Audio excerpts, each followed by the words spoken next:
Hello, everybody, and welcome to the show where, after the carnage, we sift through the Maximum Wreckage. The boys. and we are live on Jaime Media Group's YouTube channel and on the Twitch. And I am your host, Jimmy T. He is my co-host, the best in the world, Jaime the Vet Williams, and he is the glorious, the magnanimous Professor Chabelo Vera Cruz. Fellas, welcome to the Maximum Wreckage. Since we had Maximum Carnage, and I just want to point out quickly, hey, Tony, you used my old show name for a show that I had many years prior. I don't know if you guys remember on the PWC network, but I used to have a show called The Friday Night Carnage, which actually used to cover AEW, in particular, Rampage. So yeah, Tony, you owe me big time. But Vet, I'll start with you first. How are you, man? How's your week been? And been a busy week in pro wrestling. I'm good. I'm enjoying week 2 of the new theme. I kind of feel like I want to hop in a cigarette boat and chase down some drug dealers in Miami 40 years ago for some reason. I have no idea why, but just get that feeling like that's what I want to do right now. Anything's better than reviewing AEW, but at least that's what I would be saying if I wasn't able to do it with such magnanimous and such Jimmy T-ness co-hosts as yourself. I didn't have a gimmick. I'm just Jimmy T. But that reminds me, Prof. DJ. What's going on? DJ Jimmy T. Well, yeah, I heard you guys say that actually on the next level. But yeah, thanks for that. But DJ Jimmy T is just too plain. But Prof, what's cracking, man? How's your week been? And are you pumped for the Maximum Wreckage? What's up, Vet? What's up, DJ Jimmy T? The DJ-ness of all DJ-ness. What's going on to the Hobby Nights? What is going on? Because again, Jimmy, I'll say this. You know, I'm the most objective man. And in the span of, I don't know, what is it, like 3 or 4 days, the wrestling world, well, this little bubble that we call the wrestling world, the IWC, has been topsy-turvy. Certain business decisions has affected the landscape of 3 promotions. I can't believe it, guys. You know, that is some news, even though Vet does not like news. We know this. All the Hami Knights know that he does not like to hear about news, and sometimes he just wants to move on from the news, or that the news is just bad news. But you know what, Vet? This is news. We've got news. Let me cut you off. Let me cut you off right there. No one ever said I didn't like news. What I don't like, right, is I don't like when wrestling dirt sheet sites take excerpts of podcasts that they listen to and pass off those sound bites as headlines. That's what I don't like. If we got real news to talk about, I'm happy to talk about it. So let's be 100% clear. We are in a new world. Everything is clipped. Everything is clipped from a TikTok. Everything is clipped from a twig. It's the way of the new world. I hate to say that. You're welcome. I would agree with you. I would even fight with you on this. I want to be on your side, but this is the way of the new world. You just have to accept it. I'm sorry. Yeah. Well, you know, that's when well, I'll give you an example, right? So this is an example of living in what the professor perceives as the world today, which he's not wrong. We're living in it. But it's up to us what we do about it. So, for example, when you pay your money to the Wrestling Observer, okay, and they tell you, I don't know, Chris Jericho, he's probably going to WWE, but I don't know. I don't really know. And that costs you $12. That's not news. That's what literally anyone could do in their brain while they're just sitting around. So, yes, that is the world we're living in, sadly. But that is the HMG difference. We're here to cut through all that shit for the people that are tired of hearing what they already thought of on the toilet themselves. They want to hear what professionals think. They want to hear a different take, a real take for people that know, take for people that have done it. That's what HMG wants. And apparently, you know, that's not what the masses want. Because when I'm having to hear about news bites from something called Self-Made Pro when I'm like, what the fuck is that didn't exist 6 weeks ago? And they're bigger than us. I got a problem with that. So it's up to all of us together. I agree. All of us here at HMG, everybody at Pro Wrestling Reflection, everywhere. And HMG, you fans, you wonderful listeners, viewers, it's up to us to grow and spread the awareness. We have to spread the awareness. We have to change. We have to revolutionize this world that we're living in, where you could pay $12 to $14 a month to hear, I don't know, you know? So that's all I got to say on that. Well, speaking of those I still don't, Jimmy and Vin, I still don't understand why people pay, what is it, 10, $12 a month for wrestling? I'm gonna look it up. I'm just saying. I mean, you could do a lot with your 10, $12 a month. I mean, as you know that, you could subscribe here on our Patreon for the entertainment, for the perspectives, for, the knowledge. And we don't overcharge you. We give you a discount rate. I'm just saying.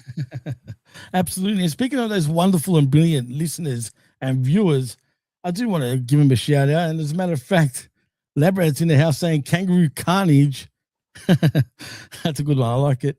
Also, this ain't Texas says, can't wait for the 3 best on HMG to make AEW entertaining.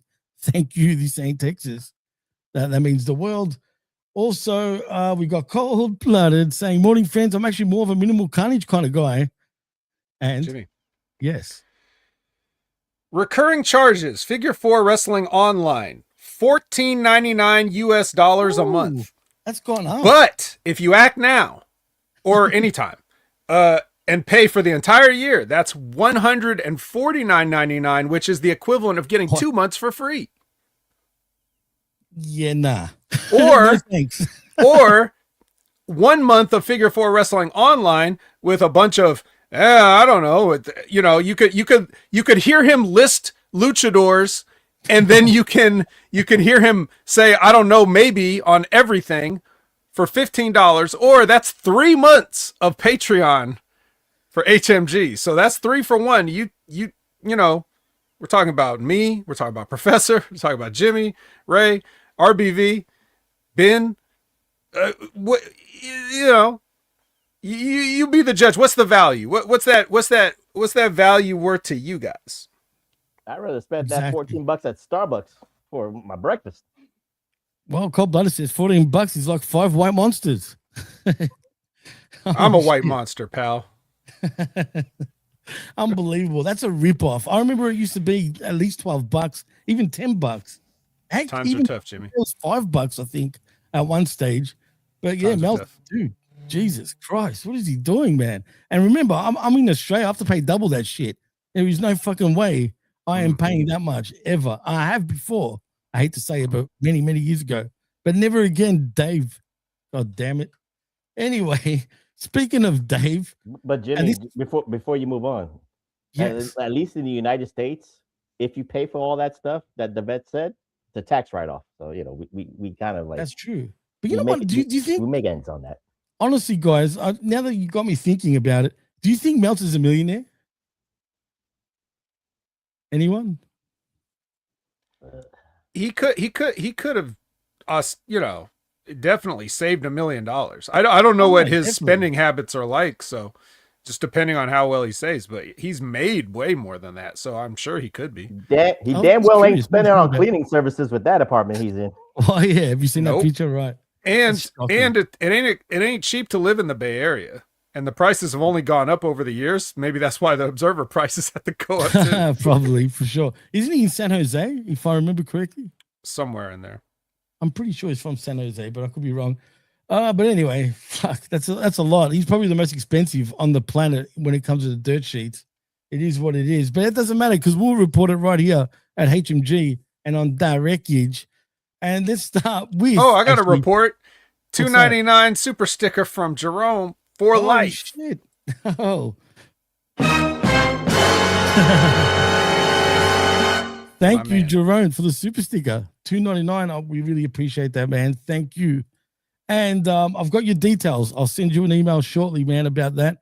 Thank you to Vet, by the way, for doing that, passing it on to me. But anywho, let's get into some news because according to good old Dave Meltzer, he's reporting on the Street Profits WWE absence, and this is an update apparently why they haven't been around. I know this is you're probably gonna like this one, Vet. But anyway, he reported on the Wrestling Observer newsletter that his sources stated that the reason for Dawkins and Ford's current absence is not due to any injury-related issues, but because apparently they're gonna WWE is gonna actually refresh them. So they've been apparently also training at the Dungeon 2.0, which is Natty's and TJ Wilson's dungeon, that is, in Florida. And apparently they're going to be back very soon in some sort of refresh. Vet, what could be this so-called refresh? I mean, they've already tried this once or twice already. What are we going to be looking forward to with the Street Profits and the so-called refresh? The return of Solo Cups. Solo Cup. What's old is new again. I guess basically Exactly. that's it. I mean, look, the Street Profits, I don't think the refresh is the problem. I think the problem is you have one of the few sort of like, this is definitely a tag team, right? But you don't really have a division for them. We don't have, the issue. We don't treat tag team wrestling as a separate entity.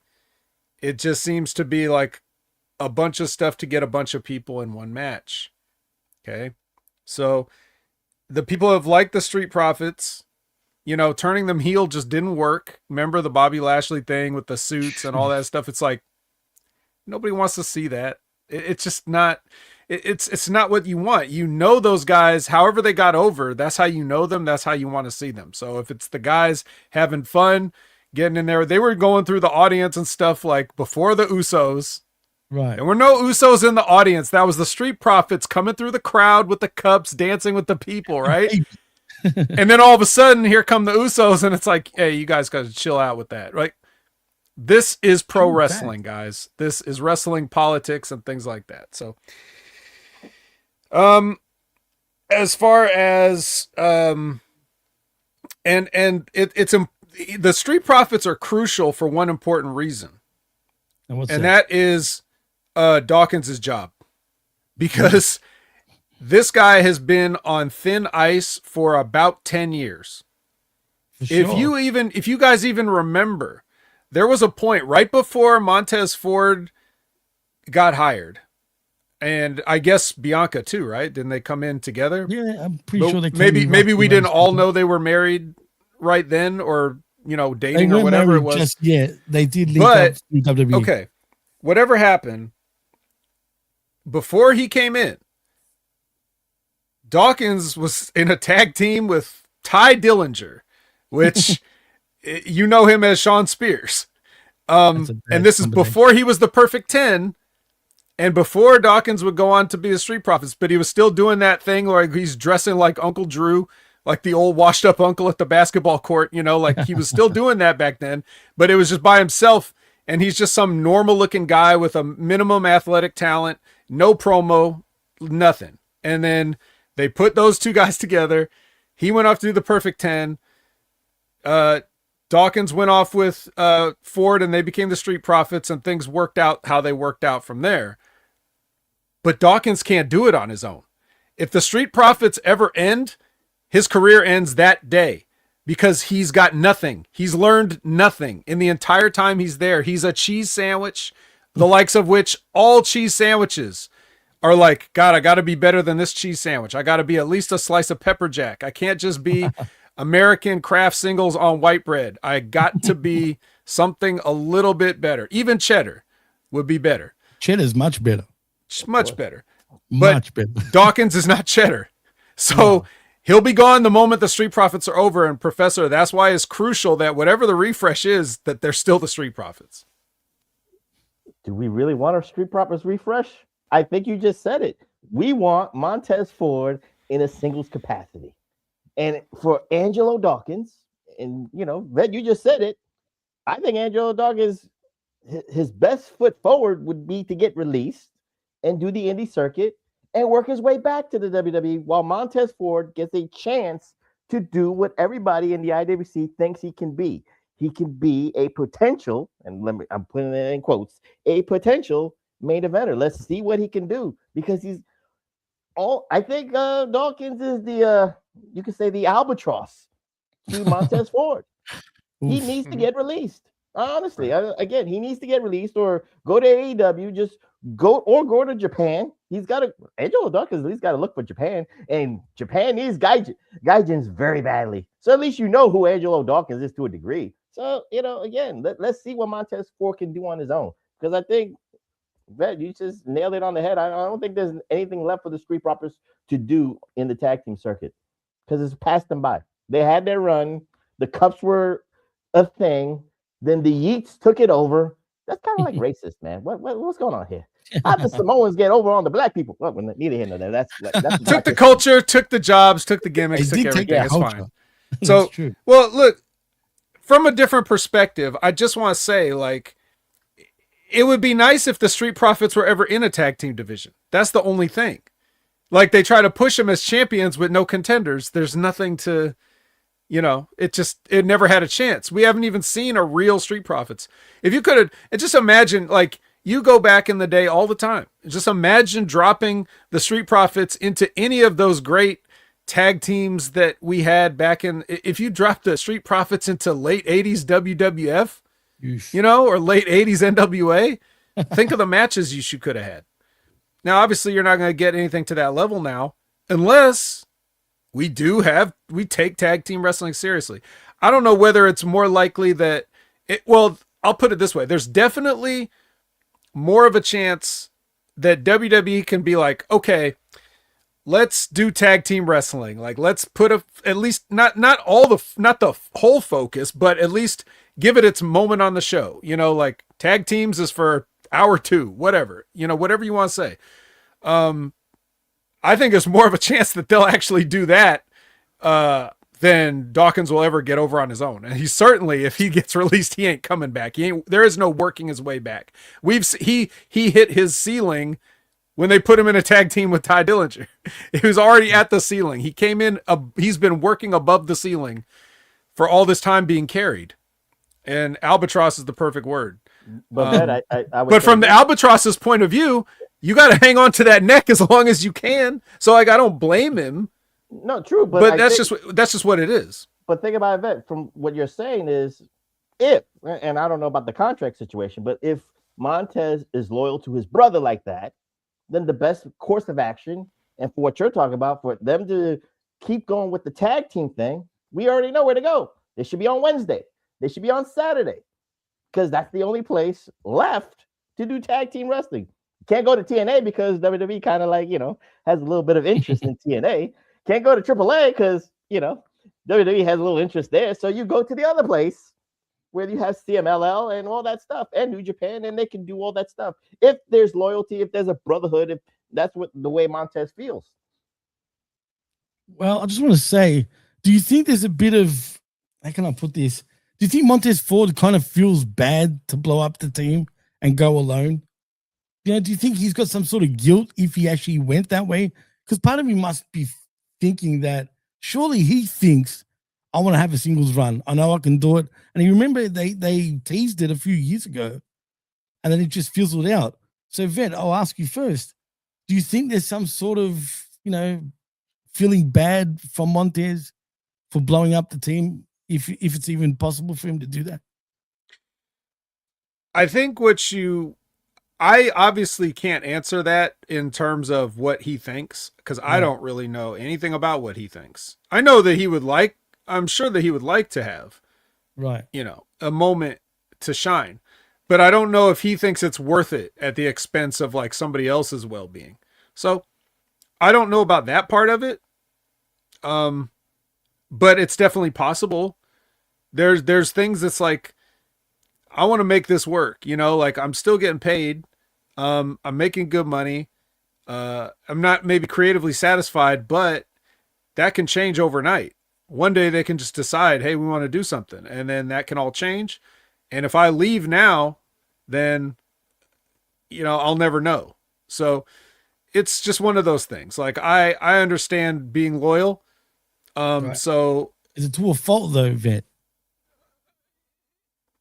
It's only to a fault based on what you consider to be success. Right. Some people think success is measured in being able to look at yourself in the mirror every day rather than dollar amount. Fair enough. So if you feel like if you can wake up and say, if you can wake up, look in the mirror and say, hey, I cost this guy his job and I'm fine with that, then go for it. But some people think, hey, maybe a tag team is good enough. I don't need to throw somebody under the bus to get over it. I have no idea what kind of a person he is. Not a bit. Yeah, neither do I, and I'm sure Prof doesn't either. But I just want to quickly welcome Alexa for joining us. Hello, Alexa, straight from Germany too, by the way. All the way from Germany. Yeah, and also we've got J12 in the house saying, "What's up, HMG Snowed?" and listening to the Wreckage. Thank you. He'd be listening even if he had anything he could be doing. That's true. But thank you for both of you actually joining us too. But we'll see what happens with the Profits anyway, and good luck to them. But at this point, yeah, I just think they need to change things up. Well, let's get into TNA, not TNA news, actually AEW and WWE news, I guess. But it's about good old powerhouse Hobbs. And as you know, was noted earlier in the week or last week, that apparently he's not going to re-sign with AEW and he wants to sign with WWE. Well, Dave Meltzer once again has brought us an update, and he goes on to say that WWE had pursued Hobbs hard in regards to wanting to sign him to their company once his AEW contract has expired. Meltzer also reported that Hobbs' move to WWE is a gamble for his wrestling career due to WWE currently has bigger people with bigger physiques, so his size might stand out less. I just want to pause right there. Really? I mean, he's a pretty big guy. I'm pretty sure he'll stand out, but that's just me. But anyway, he continues on saying, Meltzer also reported that another potential issue for Hobbs is that success in WWE usually requires someone to either be great on the mic or being paired with someone like Paul Heyman.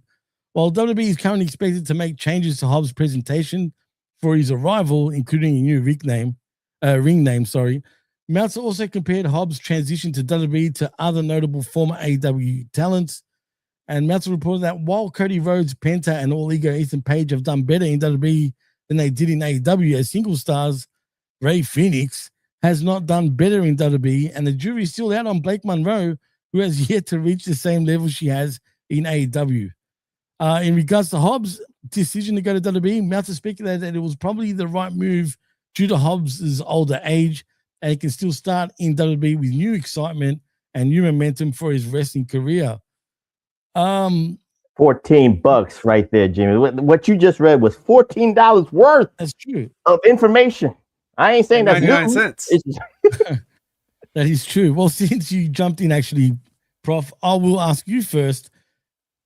Now, is he? I think he's going. He's saying he's sort of going too far ahead of himself here. First of all, Blake Monroe hasn't really had a bad run, in my opinion, in NXT, and I'm sure she will get pushed up into the main roster very soon. Right. But anyway, that's just me. But anyway, would Hobbs be a success in WWE? Is he too small in WWE, which is a bit bizarre? Maybe in height, he's not as tall, but God damn it, wideness-wise, he's pretty big. Well, I have an answer to Uncle Dave for what he just said and everything you just quoted. What is the bar for everybody leaving, right? Because with Dave and the IWC mark cards, this is a little bit of a shoot. It's like, what are you expecting from people leaving?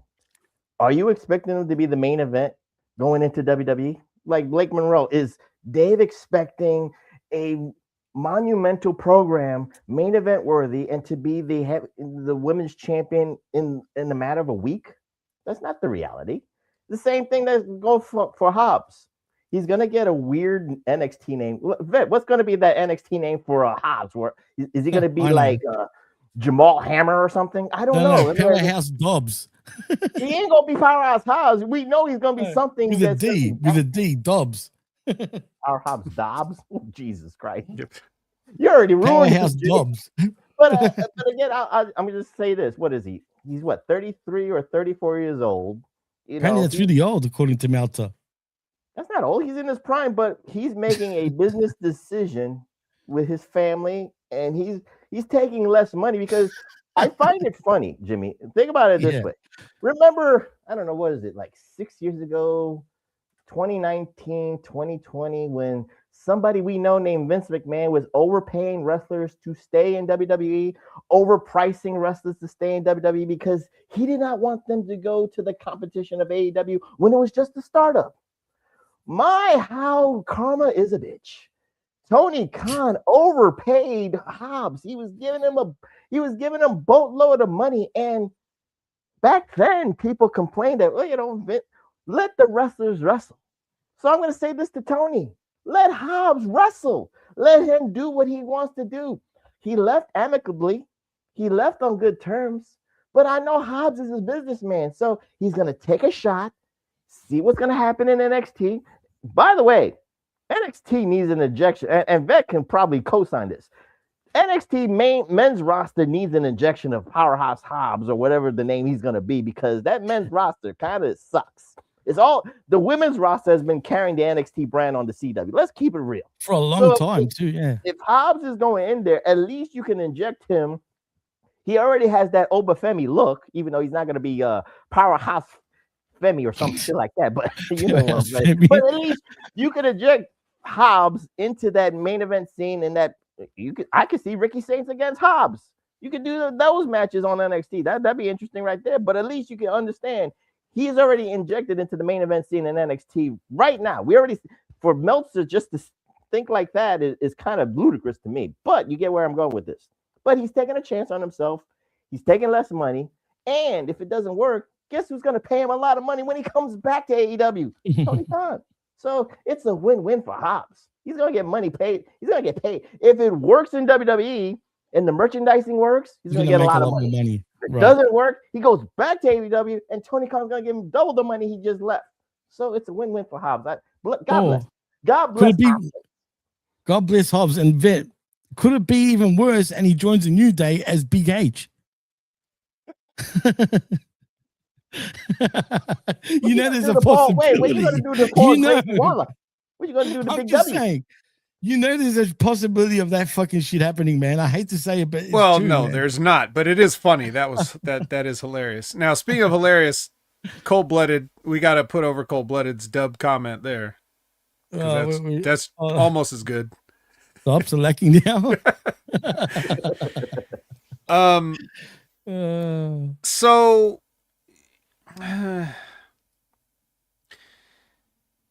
was there a question in all that? I mean, I don't know. Is he going to be a success story? Is he too small in WWE? And, God forbid that he doesn't become, Big H and actually becomes a single star over in WWE. I honestly don't see anything for Hobbs. There's guys that they seem good, but they seemed good because they were standing next to the rest of the AEW roster. Right. Absolutely. For sure. And Hobbs is one of those guys. Not that he's small by any means. You wouldn't call him small, but there are a lot of bigger guys in WWE. So that's what they mean by not stand out. Like, even if he's bigger than some of them, but like if he's almost as big or the other guy's bigger or about the same, like he's just another guy there. I couldn't recommend anything. Like if you just show me like a highlight reel of Hobbs, I'm like, well, this is every guy that's already here. Right. Like what does he do that anybody else isn't already doing here that's already sitting down, not being on TV? And now I'm going to pay another guy. Did you hear the thing about supposedly the WWE having a tryouts where they're looking for a lot more black athletes, right? Yeah, right. Because apparently people think Triple H is a racist and it's not, okay, well, it's not, there's already a lot of black people in WWE. There actually is. Yes.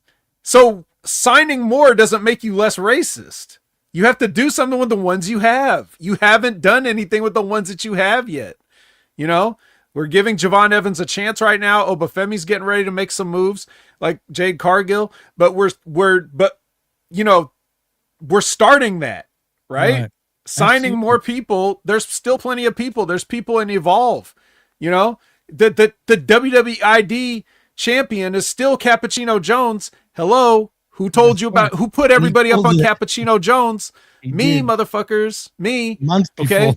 So there's people already there. It's not a question of quantity. Will Hobbs, I'm sorry. It's just he's good in AEW. AEW could have used him. They didn't. It's their fault. You could say that about Wardlow. He's not black. You could say the same thing about Wardlow, but he's a guy that's like, ooh, impressive. Because he's standing next to these small-ass guys. But they don't have... Tony Khan fucked up because he didn't create the AEW Meat Championship because it was all about the meat. We didn't even get the meat match when he originally promised it. You know? Like, we were robbed of the meat match because somebody got hurt or suspended or whatever happened back then. I don't remember. Who can remember? The point is, AEW has guys. They don't use them. Tony offered Hobbs money to stay, supposedly. Hobbs was like, I'm good. I'll leave. Because he's tired of sitting. Right? It's just... There's way too much stuff not going on in AEW, which we'll talk about. That's the meat of our show. Speaking of meat, the meat of our show is talking about what happened in AEW this past week. And we're going to find ourselves probably, much like the Ops, lacking, starving. We're not going to have much to eat. That's right, Jerome. Black meat. Oh, no, even worse. Jay Tuff says WWE going to make him black broadest. I got every steak I eat, I name after one of my favorite wrestlers. Somebody call my mama. Well, that's no. Yeah. Right. So, that is the thing. Like, I'm sure whatever Hobbs will do. Labret, another win comment. For sure. Yeah, I'm sure what Hobbs will do is he'll come in and he'll be overly serious.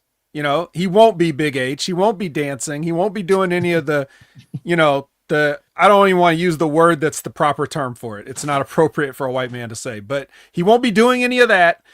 I'll just say that I reserve judgment on what they're going to do, but AEW and WWE, regardless of color, regardless of skin color, both have a lot to do regarding like the proper usage of all of their talent.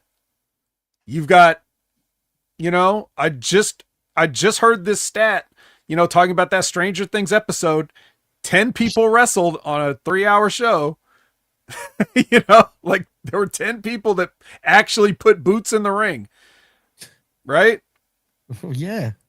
So we got some other things to do. And now you're just going to bring in Hobbs just for what? I don't see it. I would be like, yeah, we're all full up here. So get what you can from Tony and the re-sign. Thank you. But, well, obviously we'll talk about that later, what happens with Hobbs. But anyway, good luck to him. Hopefully he does become a huge star in WWE because I think he's got potential. But like you said, Vet, are they going to view him as a big guy amongst big men? I don't know. We'll see. Let's go to TNA news, though, because apparently TNA's debut on AMC this past week is supposedly the worst show ever, which is pretty sad saying that. I was meant to be on the watch along. I stepped through it. I jumped on a lot later. There was a glimmer in Vet's eyes when you just said it was the worst show ever. So not only he co-signed it, but he can't wait to talk about it on the Impact Attack. Yeah, well, we're actually talking about it off the air. But Vet, I am going to go to you first. You are the resident, TNA guy here for the Impact Attack with Whoop Whoop, good old Brandon. And now, was it really that bad? Could it really be as bad as people make it out to be? Because everyone is just shitting on it. I have not seen not one positive thing about it.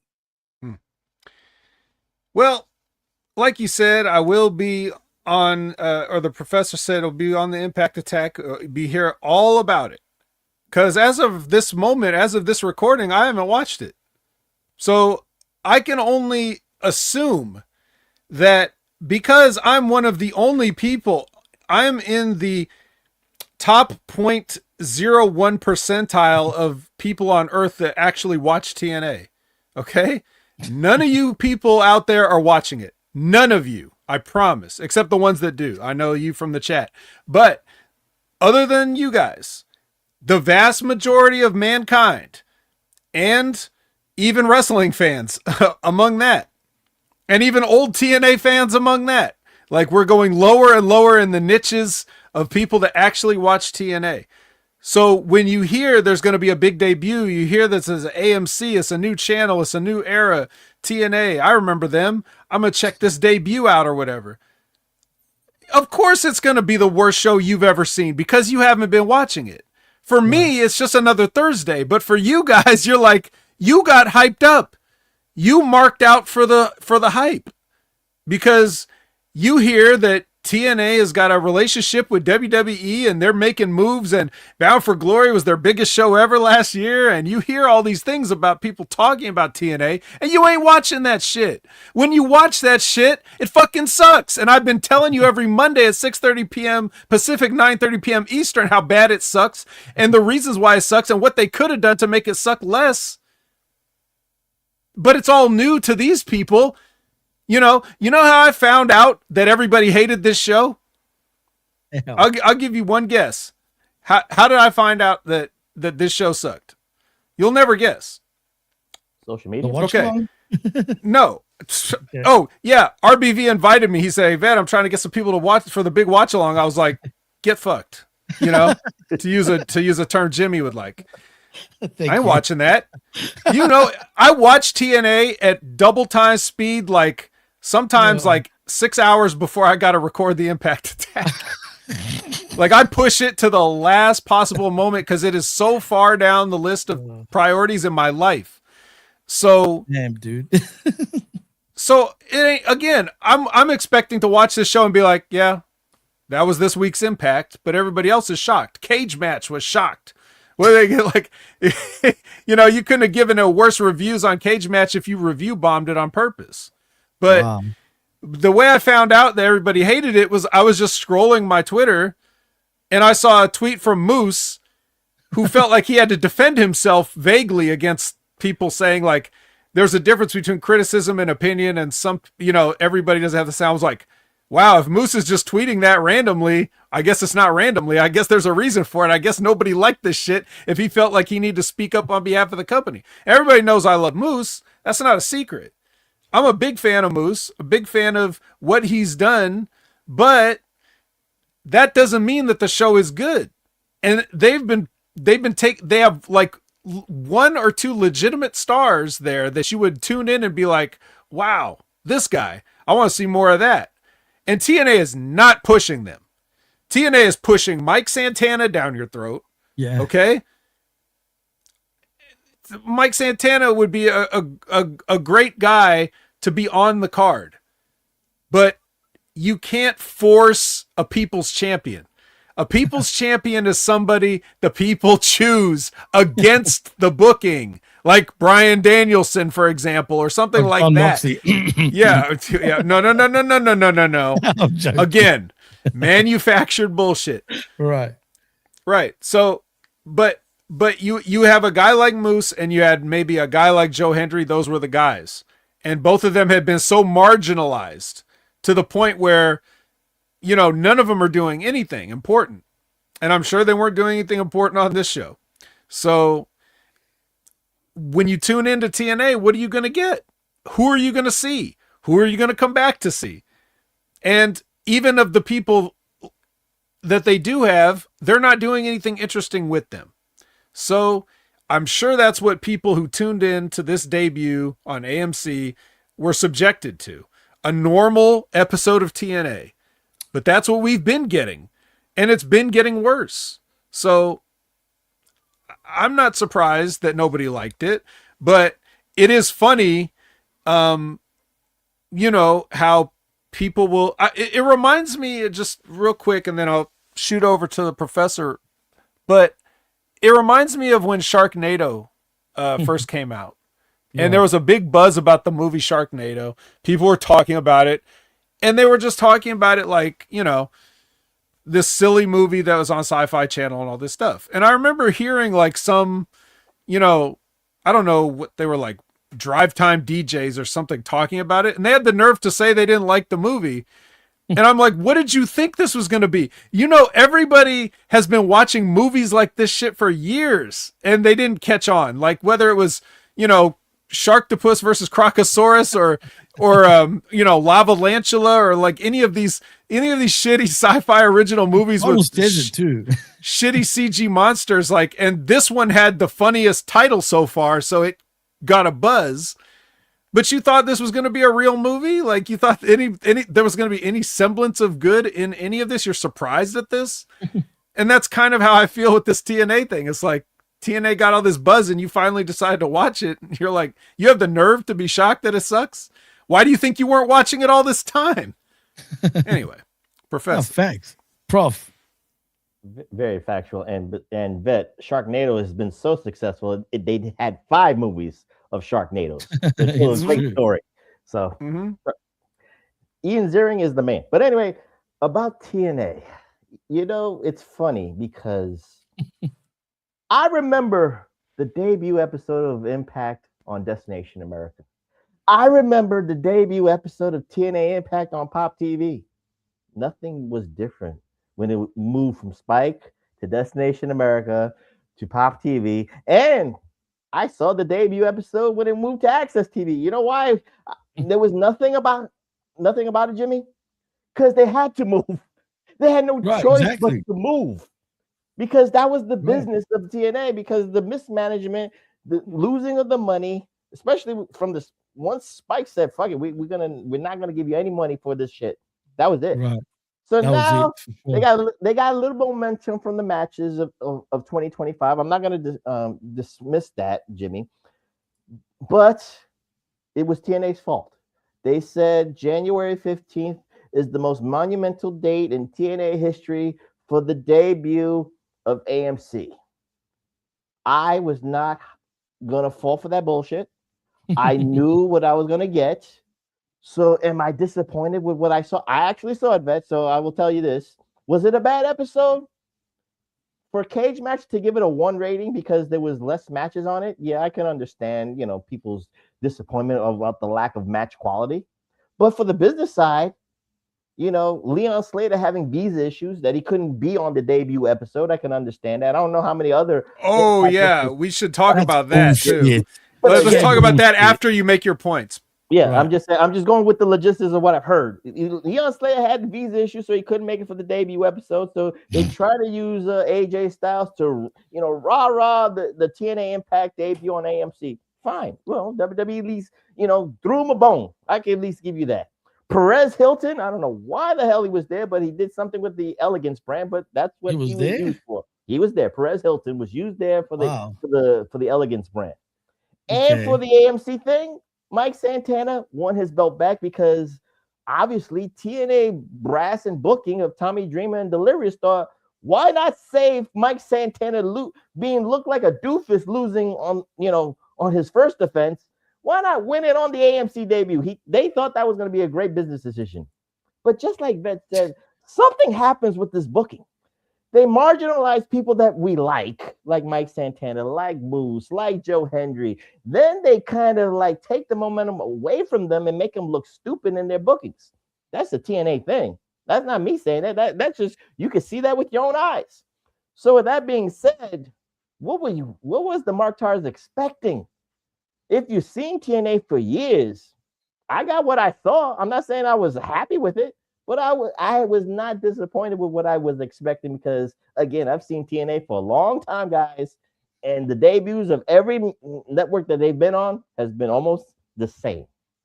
That's it. You're an educated man, Professor. It's not going to work on you, but it worked on them because they're mad. At least they're smart enough to know it was bad. Let's put it that way. But this is the thing. It's like, just to give you some ideas, I don't want to turn this into a whole TNA thing, but just to give you some ideas, like what I say about Bound for Glory, they say it was the most successful show they've ever had, last year, and attendance records, all that. Well, how do they follow up that success? They took 3 weeks off for the holidays. Jesus. Clip show. Okay. So, if that doesn't tell you right there, if that doesn't give you the mindset of how backwards these people are, then I don't know what could possibly convince you. How do you, if you get any momentum, anybody would tell you that you got to keep that, strike while the iron's hot, keep the ball rolling, any cliche you want. They all mean the same thing. So TNA doesn't do that. Not only that, when they find out, okay, so let's put it, let's put it another way. You talk about Joe Hendry. Joe Hendry was getting a little bit of buzz, he shows up on WrestleMania, and for Randy Orton and all that stuff. People had their opinions on that, but regardless, he made it there and did that. Impressed WWE officials to some point, to some degree. Like, hey, we want this guy. Hey, we'll actually buy him out of his contract to get him here earlier because we want to have him. So what does TNA do? TNA runs it, books him into the ground, right?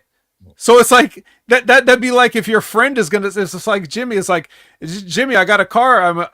It's perfect condition. It runs good and everything. I'll give it to you for a discount. And you're like, oh great. It's like, all right, just let me go hit a wall real quick before I give it to you. Am I gonna do that? If we got a working relationship, no, right. I'm just gonna sell you the car. Like, that's just what I'm going to do. I'm not going to fuck it up before I give it to you out of spite. Like, I'm mad at you because I want to give you the car. Or even if you wanted the car, if you made me an offer for the car, and I'm going to spitefully wreck the car just so you can't, yeah, you could have it. It's just that's this kind of weird thing. And then this mindset of like, okay, we're going to take our champion. We're going to have him lose the belt so that he can win it on the AMC debut.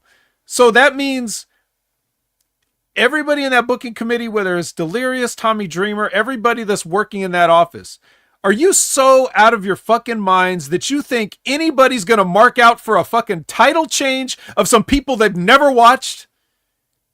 I would have rather just go in there with Mike Santana and Frankie Kazarian and just have the match like with Mike Santana as champion. Because it doesn't matter. If you're telling me this guy's the champion and I see him make a defense, that's going to tell me, okay, this guy's obviously the man here.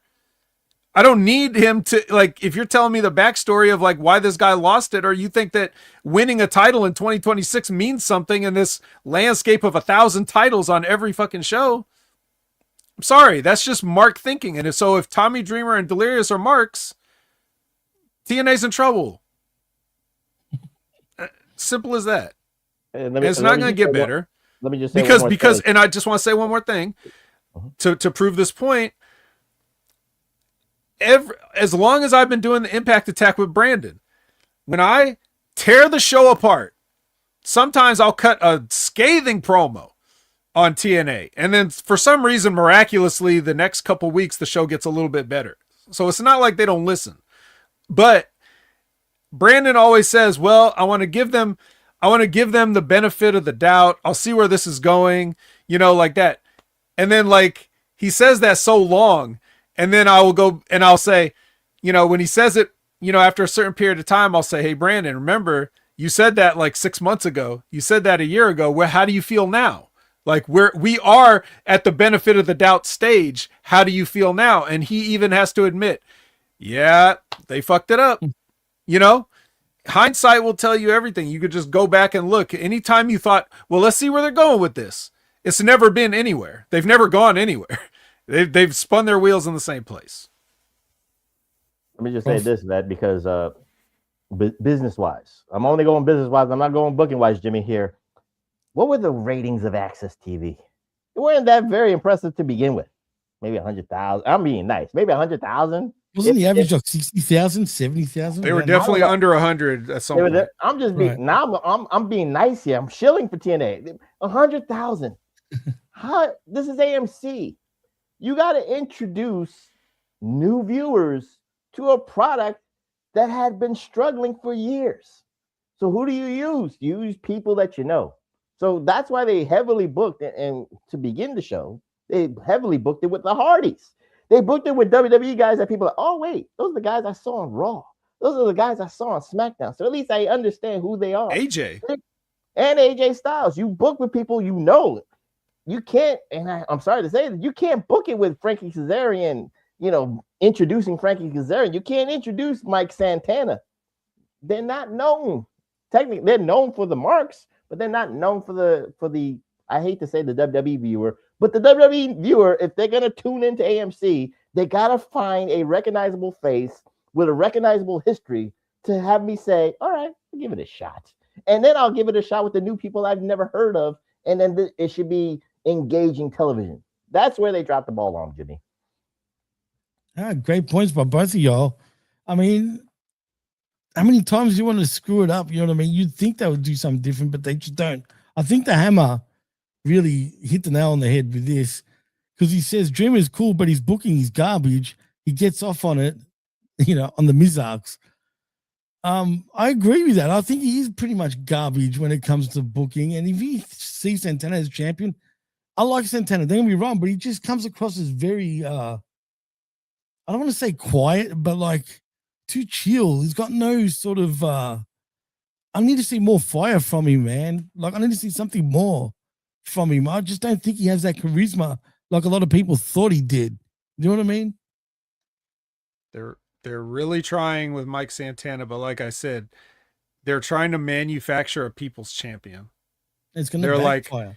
They're just saying, like, and maybe it's working, for their audience. Maybe it is, but they keep doing vignettes of how hard his life has been, and they keep bringing it up in interviews, and he keeps doing promos about it, and they parade his daughter out there to say, I love my daddy, I believe in you, daddy, and all this stuff. It's just like, they're doing everything they can to try to make him relatable, but sometimes that works, not when you do it like this, but sometimes that does work when you're the people's champ.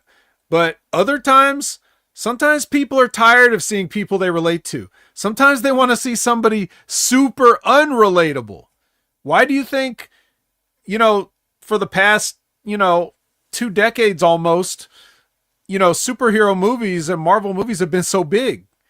Because people don't want to see normal shit. They want to see super shit. And wrestlers used to be that. Ain't no human beings on earth like Hulk Hogan.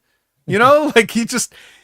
It was a big thing in the 80s to see somebody like that, and people like, nobody looked at Hulk Hogan and was like, yeah, he's just like me. That's the thing. So like I said, you got to know what you have and how to use it. And ultimately that's a problem, not just with TNA, but with everybody. Yeah. Well, J12 says, if you think Santana doesn't have charisma, then Ortiz on this episode of Collision has negative charisma. They should have never broken up. I agree with that. They're better off as a team, but unfortunately Santana was the one that wanted to blow up the tag team. Plus they weren't even getting along at this point.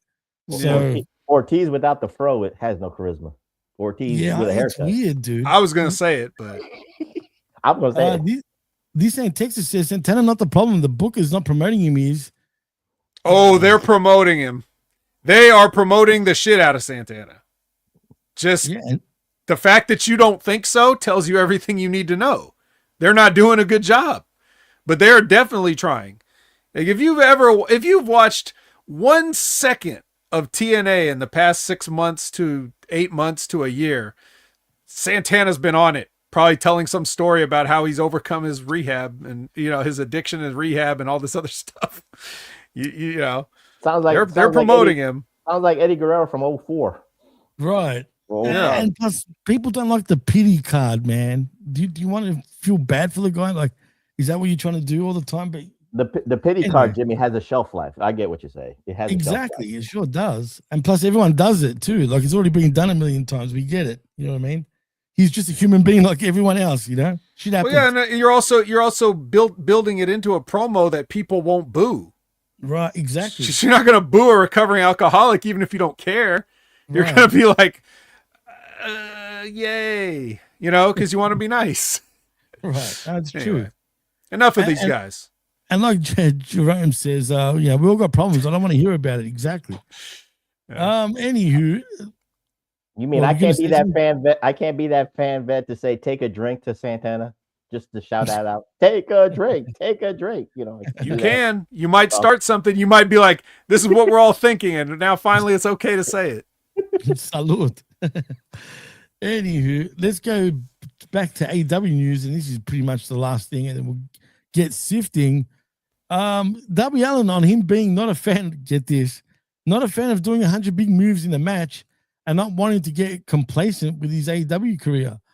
The Orlando Sentinel held a recent interview with Darby Allin. One of the topics discussed included Allen's thoughts about his preferred style of wrestling match and him not being a fan of doing 100 big moves for matches. And this is what he had to say. He says, I like to watch wrestling matches that really stand out without a lot of moves because I'm not a fan of doing 100 big moves a match. It's fun to see the emotion, how they carry themselves through a match without relying on big moves or big false finishes. I just watch how they pace things back then, and he'd rather sell and do my thing and have emotions.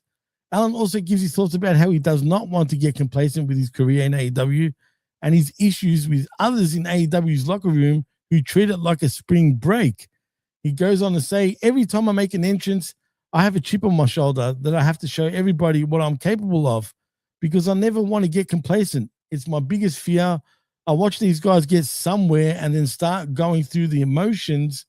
When people in the locker room treat it like spring break, it really ticks me off. I have to give everything to wrestling because wrestling changed my life. So I'm going to treat it with the respect it deserves. Vet. Do you agree with that? Or is he being a little bit of is he contradicting himself just a little bit? And we're fans of Darby Allin. Let's not get it twisted, but I think he's contradicting himself just a little bit by saying that. About what? Like the 100 big moves? Yeah, because he doesn't really do 100 big moves. Not 100, but he does quite a few big moves, including big moves that he takes himself. Yeah.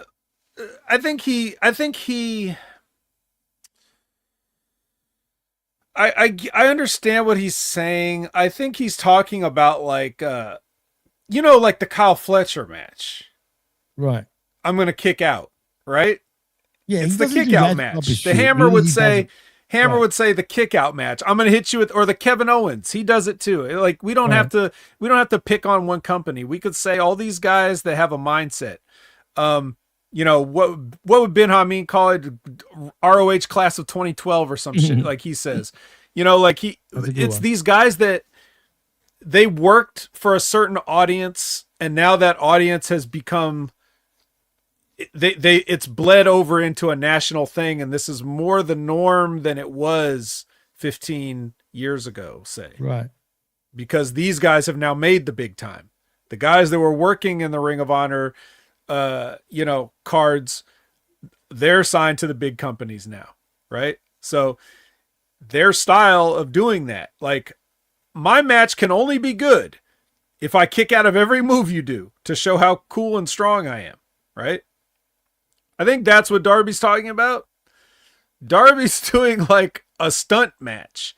Like he's sort of doing an evolution of what Mick Foley did, where he would take a big bump and really sell it, and it would be almost to the point where people are like, what the hell is wrong with you, man? Because they were saying everything they say about Darby now, they said about Cactus Jack in the 90s. True. But Mick wasn't doing it week in, week out, though, to be fair, he was doing it day in, day out. No, Jimmy, he was doing it day in. Yeah, he works more than Darby Allin does. Darby Allin works once a week, if that. But I'm talking about on your Raw shows and stuff. Like Raw. Jimmy, no, don't go there. Don't go there. I'm talking world Cactus class. Jack, Jimmy. Cactus Jack. And ECW, different story. As Cactus Jack. Right. WCW, Mexico, Japan, fire death matches. When you talk Cactus Jack, I agree. I'm thinking of Mankind here right now, but yeah, you're right. When it comes to Cactus, anyway, continue though. Sorry. So, like that's more, but the difference with guys like Mick and Darby is they know how to work, so they don't have to do the 1,000 moves kick out match. So there's criticisms that can be levied against Darby Allin for whatever, but I get what he's saying about like the psychology of the way he wants to do things. And maybe due to the nature of wrestling today or what he perceives the audience to be, I don't necessarily think he gets the maximum value out of some of the bumps that he takes. Cause it's like, he probably like, well, I would sell this longer, but I don't have that much time on TV here. So I have to do the next thing. But I have to get it in, so I'm going to do it. That's a problem with the general pace of wrestling these days with these guys, whatever it is, they stuff that it's Jim Cornette would say, it's like when somebody would take a bump and get a 2 count, and he'd be like, in the territories, that would have been a hospitalization angle. That's what we're doing. We've taken hospitalization angle bumps and made those just like, oh yeah, that's just what happens on Raw. That's just what happens on Collision. You're just going to take this bump and you're just going to act like nothing happened, so. Prof, what do you think? He said something about spring break. I didn't get that quote properly. No, he's basically saying like it's a holiday basically for everyone in the locker room. Like that doesn't take it as serious as he does. Oh, yeah. Serious. The people playing video games in the back. Yeah, like that basically, without him actually mentioning it like that. That's how I took it anyway. No, that's a generational thing. I'm not saying I dismissed that, but the reason you said spring break that kind of like got my radar going, Jimmy. Didn't he take a break last year to climb a mountain? A winter break. He took a winter break. Yeah. 2025 would have been his biggest year in the wrestling business, and we talked about this exclusively here on the Wreckage, guys. We remember this. The story was built for Darby to win it all in, but he chose to take a break to go. He doesn't need the world championship either. Remember that. And he doesn't want the world championship. So again, to say that certain wrestlers want to feel like they're taking a spring break, when in actuality, he took a break from his own career. He would have had the biggest story last year. He would have had the biggest payoff last year for the business, for his legacy, for his career. We could dismiss the one, big stunt move that he does in every match he does, but he took a break because he didn't take the business as serious as he is complaining about other wrestlers. That's just me. Again, people can make their own choices, but he said that the AEW title was not important to him. The mountain was important to him. So for that, his stylistics we can compare him to, Mankind and Cactus Jack, Jimmy, and all that stuff. I'm with you with all that. He does one move. He does one big move a match. Does one like death-defying move a match. To me, that equals 100 flippy spots. That equals 100 false finishes. One bad move that can probably give him paralysis can equate that. But he took a break. He didn't care about that title. So if I was a wrestler in the AEW locker room, knowing that maybe Darby was going to main event all in, guys, but he decided to take a break for all those weeks to build up, I'm like, dude, they were going to give you the rocket ship. They were going to give you the legacy. They were going to give you the torch. You turned that down. What's that? So then don't look at me playing a video game behind the scenes. Don't look at me trying to elevate my Twitch channel. If you was going to be given the keys to the castle, Tony Khan's toy chest, and you refused it. So again, it goes back and forth with that. And he said that too on the Aero Hawani podcast. He literally said, I didn't want the title. So yeah, it's weird. But I get what he means. But like you said, Prof, and that's how I was thinking. That one big move to me equals like 100 flippy spots. But he's also smart because he does a lot of the shit on the outside, so it doesn't lead to a near fall, I guess. So there's that psychology about how he structures his match, which is when we sit through the wreckage of this one, that one big move. We can talk about We're gonna start right in now with that. Pretty much. Let's get into it, please. So, Vet, I hand it off to you because it's time we sift through the wreckage, and I guess we need to put more than one pair of gloves on right now. Well, you better call Spider-Man and Venom because it's Maximum Carnage. It is. It's Maximum Carnage. So. Yeah, we get they're telling us this Samoa Joe cut this promo. It was earlier in the day where he says he's putting a bounty on Hang Person. And who's the perfect person to collect a bounty in AEW, Jimmy? It is Bekeith. Big business bad apple bounty hunter Brian Bekeith. He's ready to collect that bounty. He's never collected one yet in his entire life, but he's going to do it tonight. He's going to against Hangman. Yeah, that's the guy. These guys are both well versed in the use of lasso. You know, it is. They should have had a lasso match. Yeah, they should have. So we're actually saying that the 20 op students, Hook, Shibata, and Hobbs, officially are not capable enough to do a bounty on hang person. That's what we're saying. It has to be Bakeith. It has to only be Bakeith. And there's also a bandit running around too, but we'll get to that much later on. Yeah, you take you go with the experts in situations like this, Professor. You don't want to hand it to an amateur like Shibata. He doesn't hunt people. He just has matches. He's the wrestler, not the bounty hunter. You know. And Hobbs is a powerhouse. What does he know about tracking? Like clues, detective work, those kind of things. The kind of things that only a bounty hunter would do. Yeah, the book of Hobbs. I don't know what was. Yeah, he walked. Well, no one knows what was in that book. Plus, I think it was stolen out of his car in Oakland. So, either way, we'll see what happens here, because the main match, that starts this show is, that last lingering thread of the Death Riders that still, it's just like stuck in Darby Allin's teeth, and he's gotta floss it out. So it's Pac versus Darby, and Pac makes sure to tell everybody, this was weird. I'm just gonna say this was weird, but you know how they have like Renee sometimes now? She's just like standing over by the barricade by the ring. And then like, it's just, she is there like doing the sideline reporters like Pam Oliver or some shit. She's like, well, guys, the Death Rider said that they're going to take a plastic bag and try to murder somebody tonight, like they always do. And then, then Pac goes over there and he's like looking at him, and he's about to talk to the Death Riders. And then Renee just like reaches around and sticks the microphone in his face. And he basically says on the microphone, he's like, guys, I'm going to do this on my own tonight, I don't need you right there. Right? Yeah. All right. Then they dap up and everybody leaves. All right. So we know what we're here to talk about. Pac pulls the stairs out and does an overhead belly to belly throw, and Darby Allin hits the stairs spine first on the step side. Not the flat side, the part with the steps. Metal part. This was one of the grossest looking things. The sound too. I've ever seen.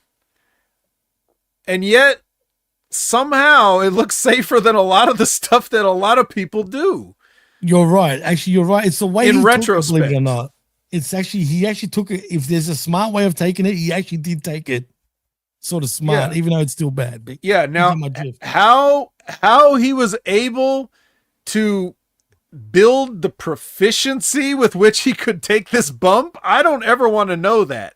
That must have taken a lot of steel stair practice in the backyard, to perfect the way he took this. But I mean, he took it about as perfectly as a person could ever take a bump like this. My man, or most bumps. Darby is a flexible dude, guys. Let's not forget that. He's flexible. I think he does DDP yoga, so he can do this shit. And you can see, like, he has to for doing that move. Yeah. So, if you guys didn't see it, might as well go check it out.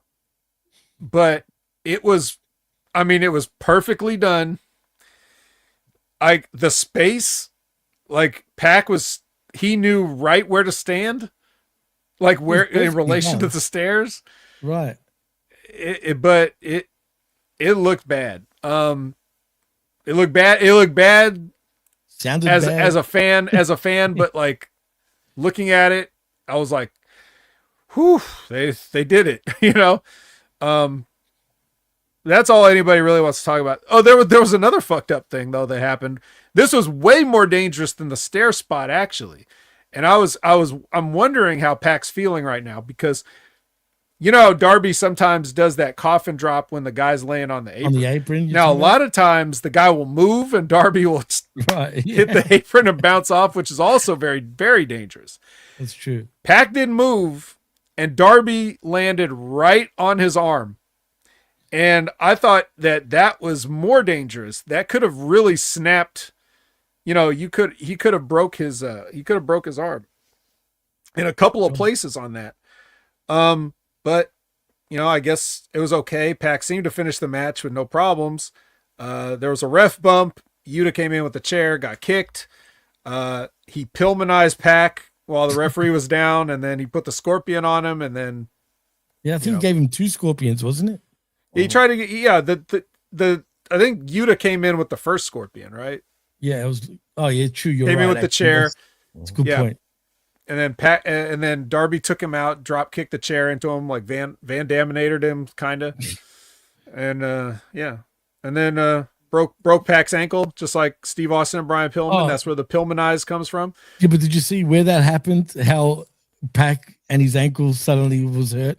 He jumped off. He was sitting on the turnbuckle. Drop on the chair on the ankle. So that was a good move. I like that one. No, but before that, he jumped off. Pac was on the turnbuckle and jumped down off of the turnbuckle while waiting. Do you remember there was a 10 count where he rushed back in the ring? I'm talking about Darby right at 9 before 10.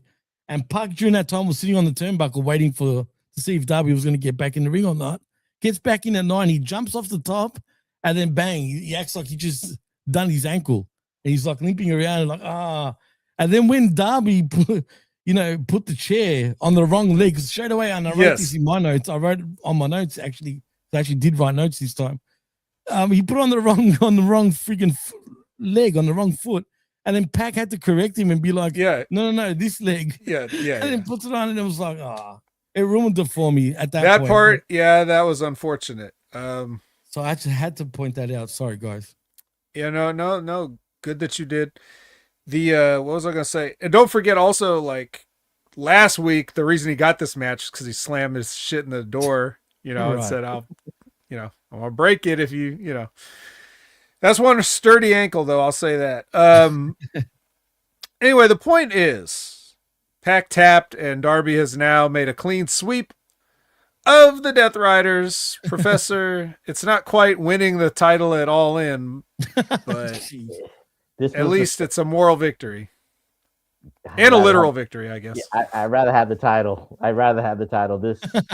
This went on. Hey, Mount Everest was bigger than the title, bro. Really, Jimmy, you're gonna say that? That's what he said. But it is what it is on that, and for the match, we can't, Darby did 2 big spots. You talk about the backdrop to the stairs, but remember I think Pac also did a Razor's Edge onto the stage.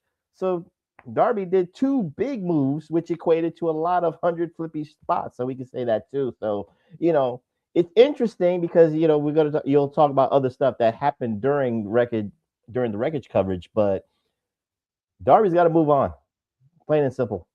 If it ain't for the world title, the only shining light I see for his big moves, I see that TNT title. I see Mark Briscoe, Kung Fu Chicken against Darby Allin's stunt moves.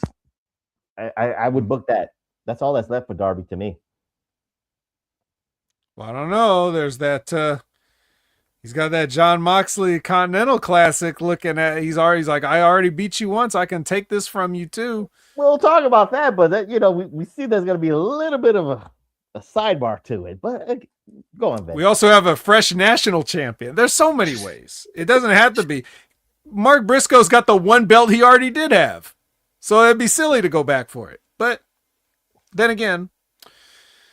What? Did you have anything else you wanted to add, Jimmy, about the match? Or no, I just wanted to point that out because you guys pretty much explained everything perfectly as you boys do, and it was just that, man. But other than that, it was a good match. But it was just you could just see all the spots, like it was Pac for most of the match. Then the ankle spot happens, and then it's Darby, and then for the win. It's a typical kind of AEW match. Well, here's something that's not typical. It's he's going to collect a bounty in real time. It's Brian Bekeith versus Hang Person. This match annoyed me too, by the way. Yeah. So the thing I never understood about bounties is they want you, like, the psychology of the bounty is like, theoretically, I don't want to deal with you, so I'm paying somebody else to deal with you, so I don't have to deal with you anymore. Right. Which I think that the implication there is that it's not so much about winning or losing, but you're supposed to deal with the person, right? Right. So every time they do one of these type of things, they just have a regular ass wrestling match. So like as if Brian Keith won. The art of the bounty is not being done correctly, Jimmy and Vet. And yes. you know, but at least they attempted it, because they never did.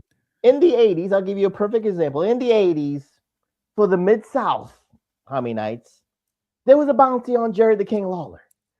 It was put on him by Jimmy Hart, but it was built around multiple years. And either somebody in the Hart family or somebody coming into the territory was trying to collect that, whether it was Eddie Gilbert, Terry Funk, but you get the gist of it, Jimmy. Multiple people. Now, what bounties are being done right now is Samoa Joe just said, well, Brian Keith is going to cash in this bounty. We don't even know the amount of the bounty or anything, but once Vet talks about this match, the bounty's done. The bounty's over. You don't do bounty angles like that. It doesn't work like that. If you want to pay somebody to take them out, you know what you're doing is a service, which is attitude-ish. That's APA. You pay me now, I do what I do. True. And you don't, and no refunds, even if I don't do it right. But that's just the thing. They don't do bounties right. Go ahead, Fat. I'm sorry to interrupt. No, because it's important what you're saying, because that ties into the psychology of what they're not doing.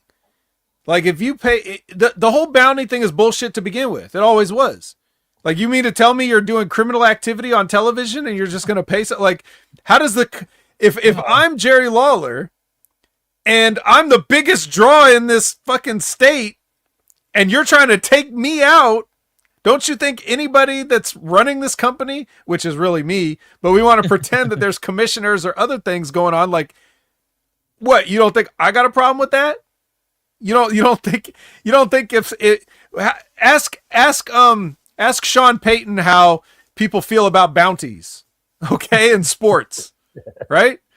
So you know, that being said, so what ends up happening here is Big Bill's out there, of course, and because Swerve has now formed an unholy alliance with Hangperson, he is able to neutralize Big Bill in this match so that Hangperson can hit the buckshot lariat on a lower card guy and win, like he obviously would. But the whole thing is like, if you're trying to tell the story of the bounty, the whole story should be about, you know, Brian should be trying to injure Hangman Adam Page instead of just having a normal match. Like, if you're telling me you paid me money to take a guy out, I am not Irish whipping him. I'm going outside and getting the screwdriver that Kyle Fletcher hid, and I'm going to try to stab him right away, because it doesn't matter. If I stab you with the screwdriver or hit you with a wrench or whatever else I do, or choke you with a rope or a chain, or if I have a gun and I shoot you down because I'm dressed like a cowboy, whatever, anything I do, doesn't matter if I lose the match, I get paid because I finished Page off. That's the whole point of the bounty. If you don't even try to do it, you could tell the story of him trying to do it and he's just not good enough to do it to Page. Like, he could be trying to get DQ'd and Page stopping him, you know, like every time. There's many ways you could do this if you were creative, but nobody's creative. All they do is have a regular wrestling match that they planned out in the back every move. And then they go out there and execute that. And then they rely on the announcers and everybody else to try to tell you what's happening rather than show you the story or something that you can easily understand, or something that's slightly different than something else on the card, you know? Instead of everybody going out there and just doing their paint by number shit, they could be doing different little things. A match could tell a story in many different ways. The only way they know is to just do the moves that they plan out like they would if they were working at a fucking high school gym for $50. So anyway. And you're spot on too. I just want to quickly add, if it's a bounty, right, and for psychology and story purposes, he shouldn't even be worried about the match, about a normal wrestling match. He should be literally even DQ himself, because at the end of the day, he's going to get a bounty, right? So yeah, like what if just, okay, so imagine in their logic. Okay, so let's say Brian Keith actually hit his finisher on Page and won 1, 2, 3. Then what? Hangman Page is fine. He's going to still be a threat to Samoa Joe or anybody else. Like, you didn't accomplish fucking shit. So what is losing a match? What, humiliation? Oh, I'm so embarrassed I lost to Brian Keith. I'm quitting the business. Is that what the bounty was? See, it doesn't make sense. It really doesn't, man. It's stupid. You know man. what Tony Khan could have done simplistically, guys? I'm not saying he overcomplicated it. Fire everybody involved. No, besides that, bet. But to simplify it for at least for his Dynamite vision, you could have Big Bill have a match against Hangman. Nothing has to be said that Brian Keith has got to have a match, right? Right, exactly. So Big Bill could have had the match with Hangman, do all that stuff, and then Brian Keith, B Keith, whatever you call him, he's not even in the corner, guys. He just comes out with a rope or a whip or whatever the case may be. Just do something. Hog ties him, takes him out, bleeds him, and you start collecting 5,000 here, maybe 7,500. You could actually build 3 weeks worth of television on Dynamite by taking out Hangman without being in a match, because that's the payoff where Hangman gets a revenge on Brian McKee. Right. Exactly. Psychology 101 right there. Jimmy will tell you that long before you joined the show, I said the exact same thing about him. If you're gonna have that gimmick of bounty hunter, remember when I said that? Right. I said anytime one of these people does one of these things, like how they'll be doing an interview backstage, then someone will jump them during the interview. Well, obviously they shouldn't be jumping people. So Tony Khan should say, "Hey, I'll pay you a bounty if you bring these people to my office." So you tie them up, bring them to the office, men, women, whatever, anybody. Just Brian Keith, that's his gimmick. Like he's basically like a stooge, but at least you get some action of like hog tying and like carrying, Yeah. And you know what else I've noticed too before we move on? Does AEW ever do disqualifications, man? They just did one recently. Oh, they did? Oh, okay. Right. For some reason, it feels like once a blue moon, man. Like, yeah, you hardly ever see it. Well, remember, the hardcore fans don't like non-finishes. Oh, well, true. What am I talking about? not that we would know, because if you never give them a non-finish, how do we know if they like it or not? So whatever. It's just a twisted psychology. It's the same old bullshit narrative stuff. Whatever. We're getting off track here. The show's going to go long. Kenny Omega joins the Best Friends out in the ring. Yeah, the new Best Friends. Right. Some old bullshit. He's saying some old, hey, you guys, I want to have whatever. Kenny, you know how Kenny is. He just does that. And then the Don Callis family low tier edition comes out, and and then he's like, hey, you want to have a match with? Kenny's like, I'll have a match with Josh Alexander, and he's like, that sounds good, but not tonight, next week. So they did the thing where the babyface makes a challenge and everybody gets excited, and then it's the same thing that CM Punk did with Finn Balor, just so everybody's on the same page of where they got this idea. All right. Now, Renee and Brody King happen to run into Jonathan Cruz backstage, and apparently Brody King gets to inform Jonathan Cruz that you are in fact the standby match, which happens after the break. Wow. And then it happens, and it lasts as long as you think it would last. And then I was like, oh no, Brody King's grabbing the mic. Oh no. And then he said some things on the mic, but thankfully it was brief. Yeah. Nobody knows what he said. They weren't listening, but, probably something about Bandito's going to do it tonight, like whatever. So. I'm just amazed. A standby match again, mid form. The second match of the night becomes a standby match. When you already have a card in place, that second match is slotted as a standby match. Intriguing booking. Yeah, they thought the bounty match was going to go about 20 minutes longer, so they figured, we'll let Brody King run through Jonathan Cruz real quick. All right, now we got an interesting match here. It's a 4-way tag team match for the #1 contendership of a, to the tag team champions FTR. That's right. Yep. It's our fresh new tag team of Davis and Doyle, Mark Davis and Jake Doyle. Davis and Doyle, or you could also call them before and after. Like I like double D's. Is that all right? Double D's. Yeah. Well, they definitely got some titties on them. Versus Jet Speed versus GOA versus the Young Bucks, are just coming out as a tag team, just are nobody tag team now. Yeah, they still work here. That's the feeling I got watching them come out for this match. It's like, oh yeah, this would be like if Silver and Reynolds came out. It was that much fanfare. But the new guys did win, and then FTR came out and did the belt hold on them. It was one of the rare times the belt hold didn't work because they got into a brawl and then security had to come out. Normally when you use the belt hold on somebody, that's like holding up Medusa's head. They just there's nothing you could do to the belt hold. But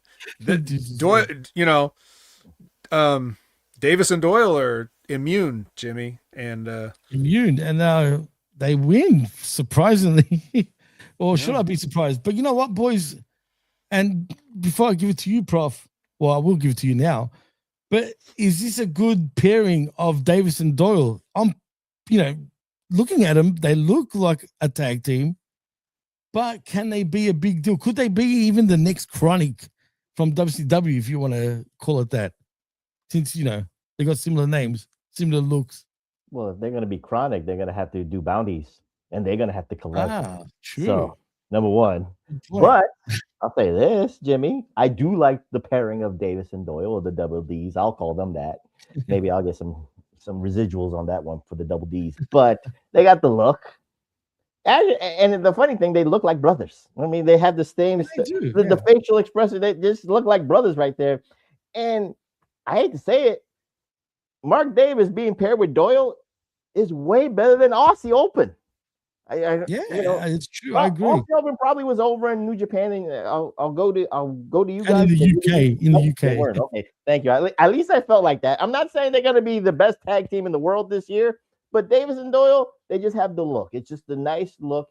It's a fresh outlook, a fresh coat of paint to the tag team division. They're not going to beat the FTR. It's just a filler for what I want and what everybody wants. Give me what I want. I'm Batista here. I want Edge and Christian to get their match against FTR. We're just wasting our time. I agree with that. It's taking way too long. Goddamn Edge book tour with that book. I ain't buying that book tour, Edge. Just get back, do your match. By the way, Vic, before you move on, do you actually like the pairing? I don't care at all. $0. Skyflight challenges Callis families, talking of $0. Then we get the Triangle of Madness, Jimmy, if you'd like to. Dark Triangle. The Dark Triangle of Madness. I'm scared. Versus the Cosmic Babes. I guess the announcers put that over from that fan sign. Professor, you had a name for them yourself. What was that? Cosmic Babes were the something of Wrath or Wrathlanders the Stat Wrath. Stat Wrath. No, that wasn't it. It was something on Twitter. I saw it. I feel it was. Or something stat related. I remember. But obviously, it wasn't too serious of an intellectual property for the professor. So we'll just go with Cosmic Babes for now until Kevin Murray. Yeah. Statlander the story of this match was that Statlander saves Willow from a spear from Tekla, shoves her out of the way, heroically eating a spear, and then she gets stomped, a toxic stomp, by one of the 8 legs of the spider. And 1, 2, 3, pinfall victory over the champ for Tekla. She's a contender, Jimmy. No? Please. Everybody likes Tekla now. I've seen a couple of people make a mention of her attractiveness for some reason. I saw that. Apparently, what was it, J12? You like to be wrapped up in a web? No, Kevin Marty. No, yeah, J12. It was J12. Kevin Marty said he wants his time back. Yeah. Yeah. I don't blame you, bro. I think we could say this. It's a fresh look for the women's title picture. Again, you don't have Mercedes Moné like, you know, with her sabbatical or her spring or winter break. Jimmy, we can use that now.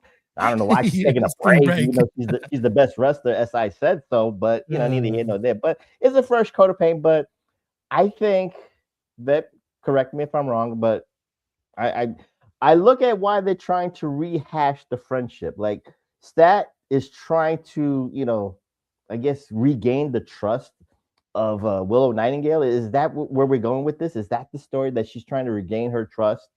Because she's already friendly with Harley Cameron, so she doesn't have to earn her trust. We get the story, we get the past history that Stat betrayed Willow Nightingale and that friendship disintegrated and they had their match. But again, Stat's holding something that Willow will eventually want herself. So right, it's going to lead to them to going at it again. It could lead to them to even try to fight for that, maybe title for title. Right. I don't see that, but is Stat just trying to regain her trust?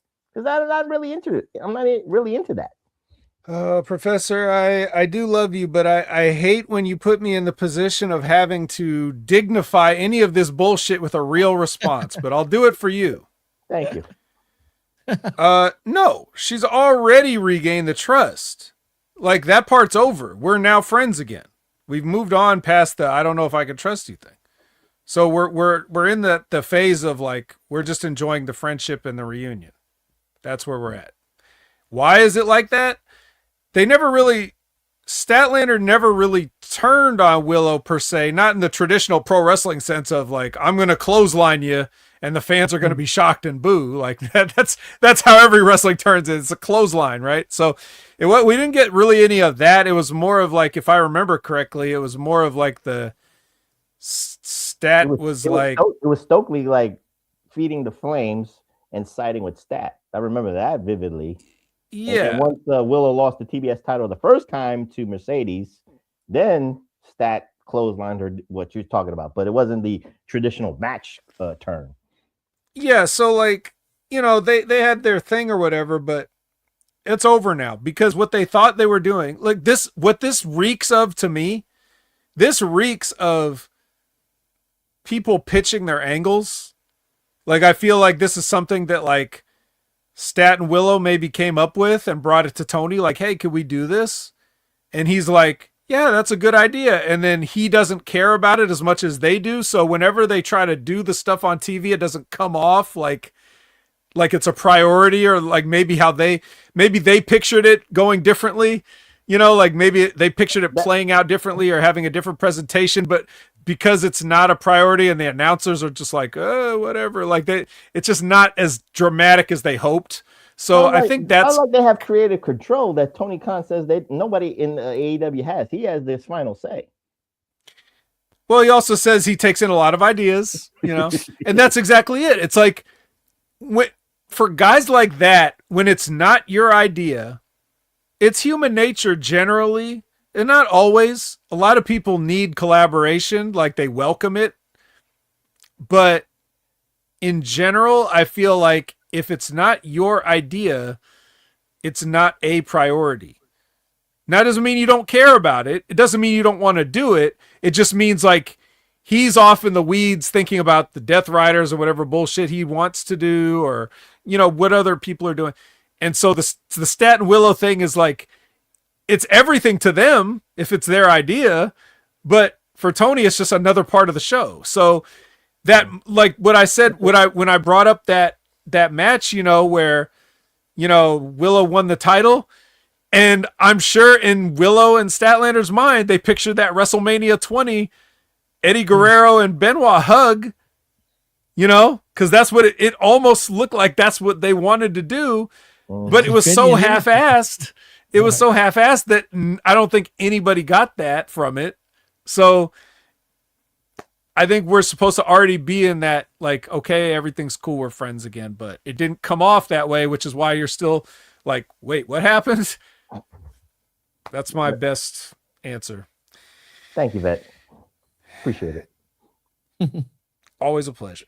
Renee is with jet speed, and Swerve immediately interrupts anything these guys have to say to put them over with a nice pep talk, calling Kevin Knight the future and whatnot, and Bailey's also here.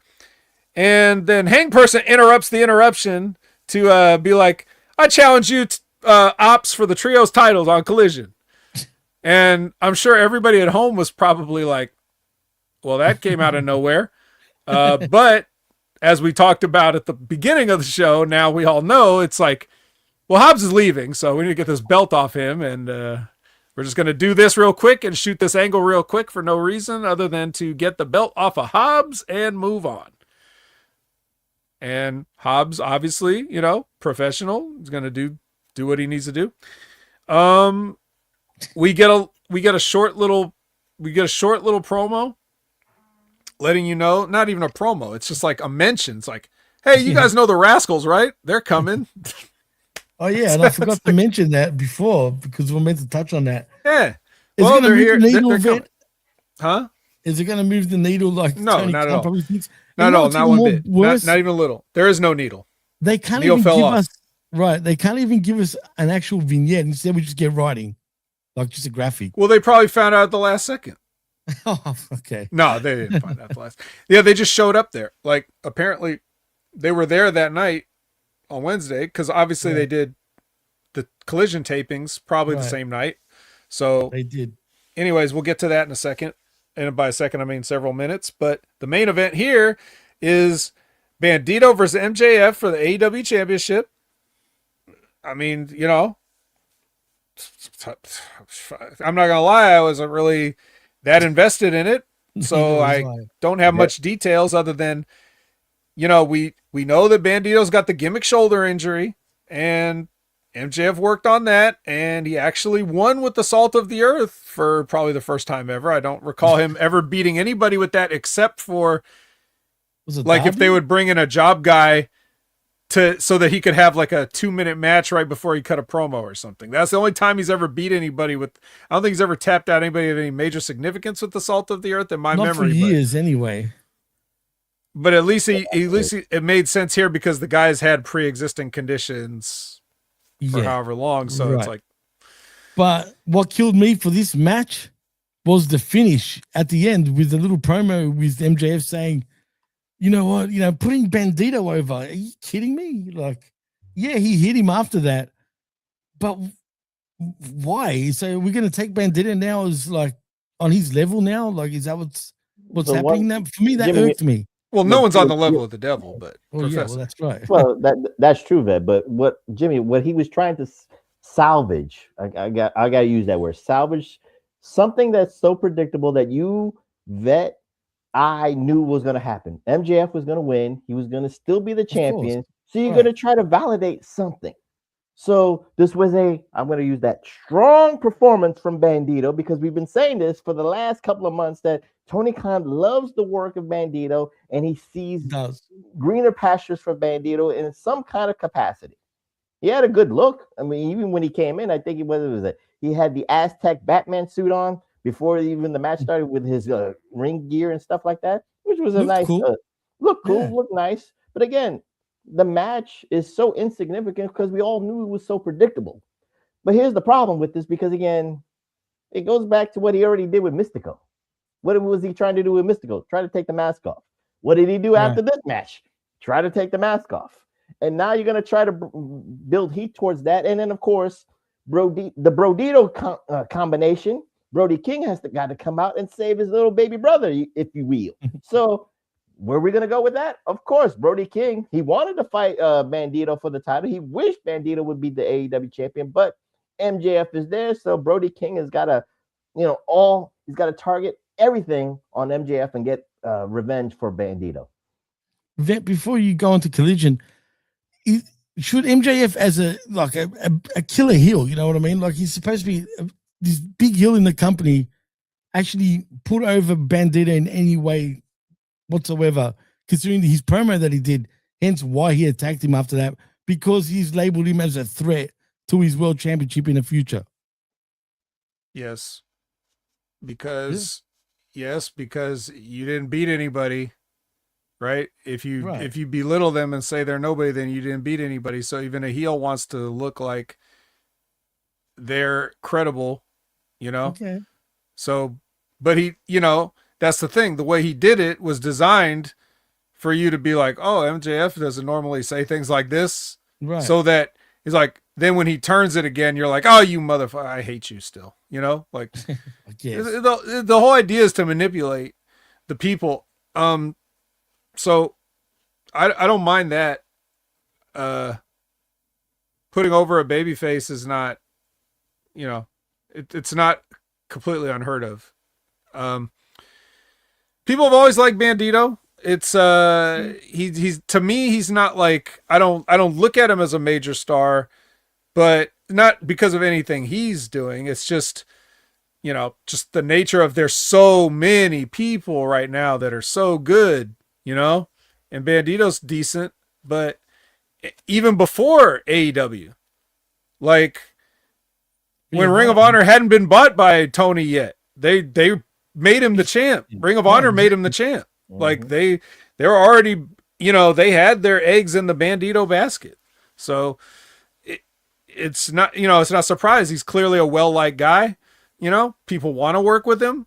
They like him. So, I don't have a problem with that. And it's good because it's like, this is where this would belong. Like if you want to give Bandito a mini push towards the top of the title and just let him put his toe in the water at the main event level, you could do that here on a nice Dynamite. You don't build a pay-per-view around it necessarily because nobody's going to pay for it, but it's good showcase. Maybe Bandito's gained some fans. So I think everything about this was fine. But it's just standard pro wrestling stuff. If anybody tear it apart.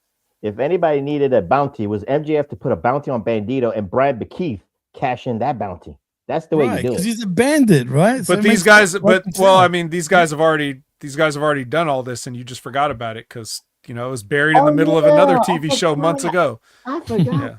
It's just it's fine, but it's okay because we have a Maximum Collision to get through very quickly. Yeah. Such as Andrade versus Angelico. Andrade got through him very quickly. As a matter of fact, he played with his food. He was like, I could have beat this guy on the first pinfall, but I'm going to pull him up and do more moves to him. So that's a way to get a little bit more mileage, but rather than just have a longer competitive match, you're telling a story psychologically, right? You're saying like, this match should have been over. That's what people are saying about most matches anyway. Like when we're watching a wrestling match and it just goes for a long time and you're just like, why are these guys still in this match through 2 commercial breaks? Fuck, take it home. Instead of that, they're telling you like, I could have beat this guy minutes ago and now I'm getting heat. Fuck you. Could have beat him. I'm going to drag this out. Then when Angelico takes advantage of him playing with his food, it's like, yeah, see? That's what you get for not beating a guy with, classic pro wrestling stuff. What is up with Collision and doing classic pro wrestling these past several weeks? But apparently it's 101, man. Classic pro wrestling. That's the Collision difference. And Andrade's great. Looks like $1 billion. And the best spot of that, guys, was during the match. He made fun of his ex-father-in-law, Ric Flair. He's going to try to do the figure 4 and then said, nah, I'm too big. And he told the crowd, tranquilo, chill. Yeah. All right, so there was that. Oh wait, I was gonna move on. We got a super sticker. Whoa, we do. We actually do. It is Labrat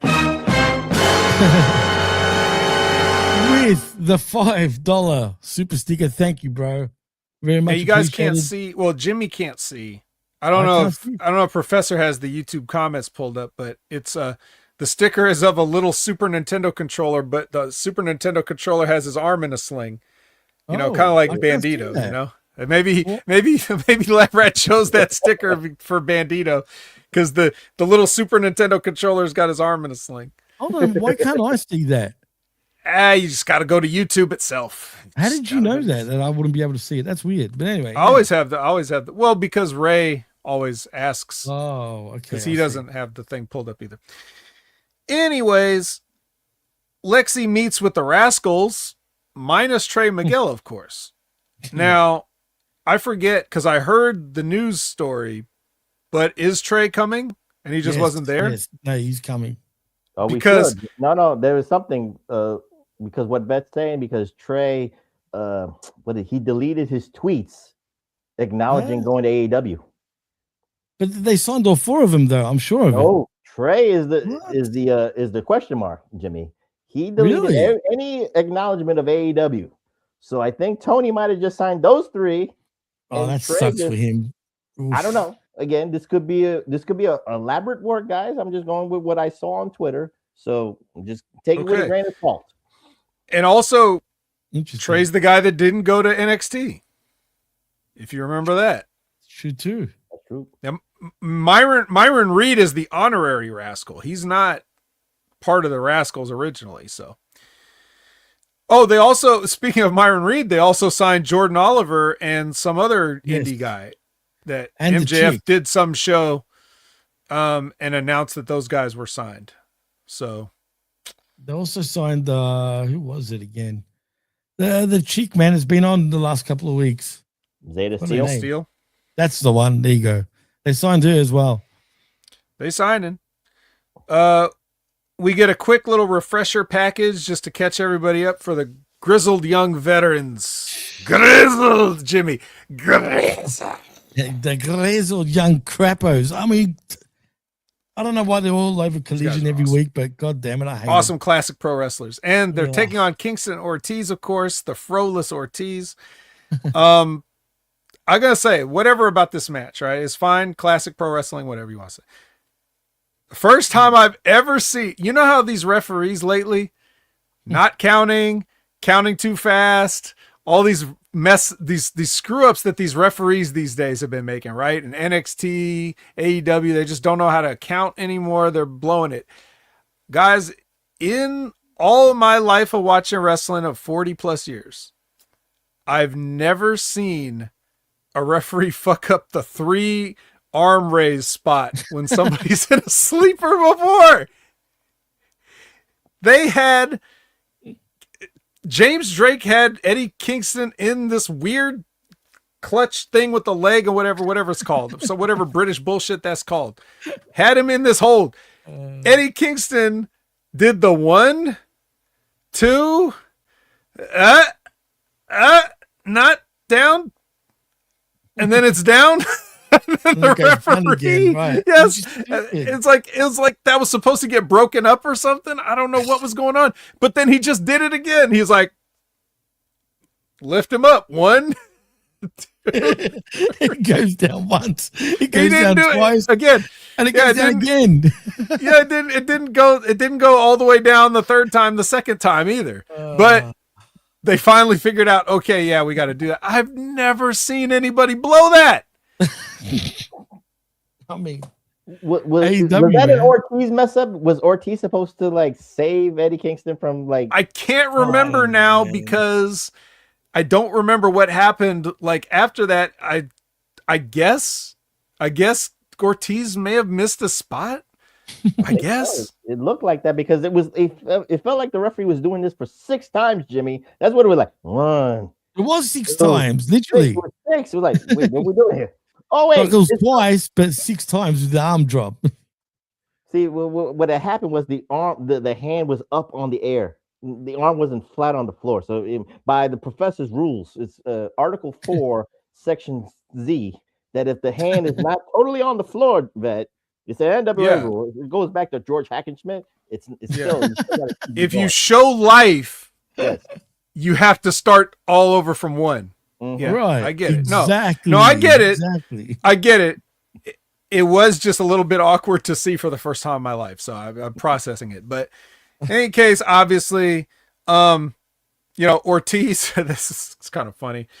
Not gonna lie, they didn't get a good shot of it, but maybe it's good that they didn't. But at some point, Ortiz was on the outside and he had the mad balls, which is just I guess, baseballs in a sock, but so he fucking hit one of them. They came towards the ropes. He bopped them real quick, like before the referee could see it. And then Eddie gave him a DDT and they won. So they did cheat to win, even though I don't think the Grizzly Young Veterans cheated, but hey, you know, they're from New York. What can you say? Professor, you sometimes you just got to hit guys with baseballs in a sock, right? That's just the way it is in the streets. A sock full of coins. It's a New York thing, so you got to do it the right way. So I have no problem with just not visual enough. That's why they use the balls. Yeah. Coins would hurt way more than the balls, and the balls would hurt too. Mm-hmm. But, you know, like I said in the beginning, a fro-less Eddie Ortiz just, you know, doesn't do it for me. You got to grow the fro back so this way you can have a look. Kingston and Ortiz without a fro. I mean, and Eddie Kingston just needs some dreads. If he has dreads and Ortiz has got a fro, we got a look now. We got a tag team look. What the hell happened to Mike Santana? I swear he was in TNA, not fat. Anyway. But what's up, Malaka Jones? He says it's me, X to the Z. Who are you, Exhibit? Yeah. Oh, damn it. Yo, I heard you like AEW, so we went and got you a podcast with 3 hosts. All right. He also says the vet's beard, the professor's voice, and Jimmy's laugh, the best in the biz. Thank you, Malaka. That sounds weird, me saying that. It sounds weird that Chris Statlander would say after Dynamite last week, this was last week. They're letting you know this was last week after the match. Statlander said, I would take a bullet for either of you guys. Aww. Yeah. Oh. That's cute. And then she said, bring on the toxicity. This is what I said when she said that statement, but that's all I just wanted to say. That's why why we rehashing something that, like you said, is already over. Yeah. Well, Professor Spotlight. Shivani brings out FTR and Stokely. Take it away. Stokely in a wheelchair, you know, FTR comes out, you know, the place goes crazy. 1,000 people chanting FTR, FTR, FTR. I do. You had it on mute. You always watch things like in double voice, so you didn't watch it. The speed just muted it, I guess. The speed muted it. But basically, Stokely was actually giving props to the Double Ds. He respects them. He respects their gangster, but you know what? It's just not their time. And of course, we have to be reminded by Dax the Axe how they're the greatest tag team.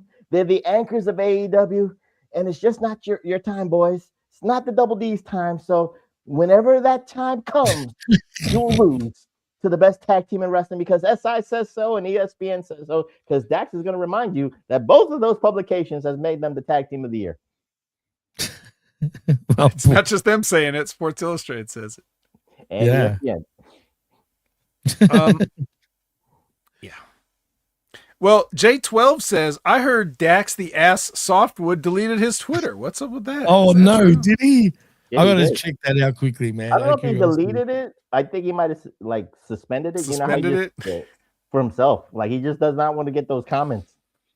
Well, yeah, when you try to delete your account, whatever social media, they're like, you know, would you rather suspend it? It's a little bit better than deleting it because you can undo it.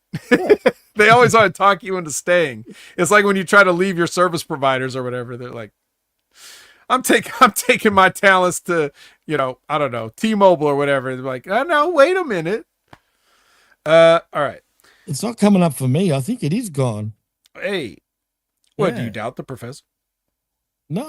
I don't know. Again, if he, some people said he just downright quit Twitter, but I thought he might have suspended. You know how you do that. Like you said, Vet, it's not good business because he has 100,000 followers.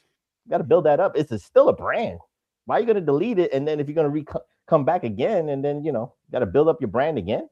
Well, listen, I'm going to say, listen, I know he looks old, but I'm older than him. So let me give him some advice, okay, from a veteran kid.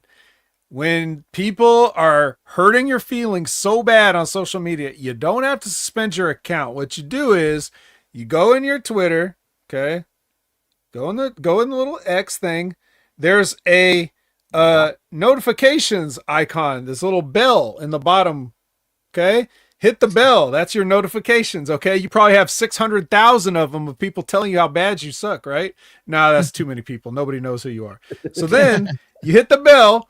And then when you hit the bell, you hit the little, you just scroll right to the top, and then you're all caught up, and then you can ignore them all, and you can just move on with your life. If you missed anything important, those people will get back at you. You don't have to worry about it.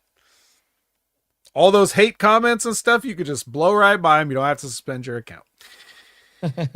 Anyways, remember Crew, guys? Remember them?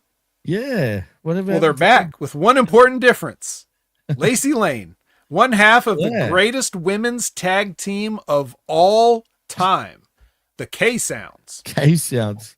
That's right. To the next level, actually, as a matter of fact. That's right. Greatest women's tag team of all time, and everybody knows it that's listened to the Next Level Wrestling Review.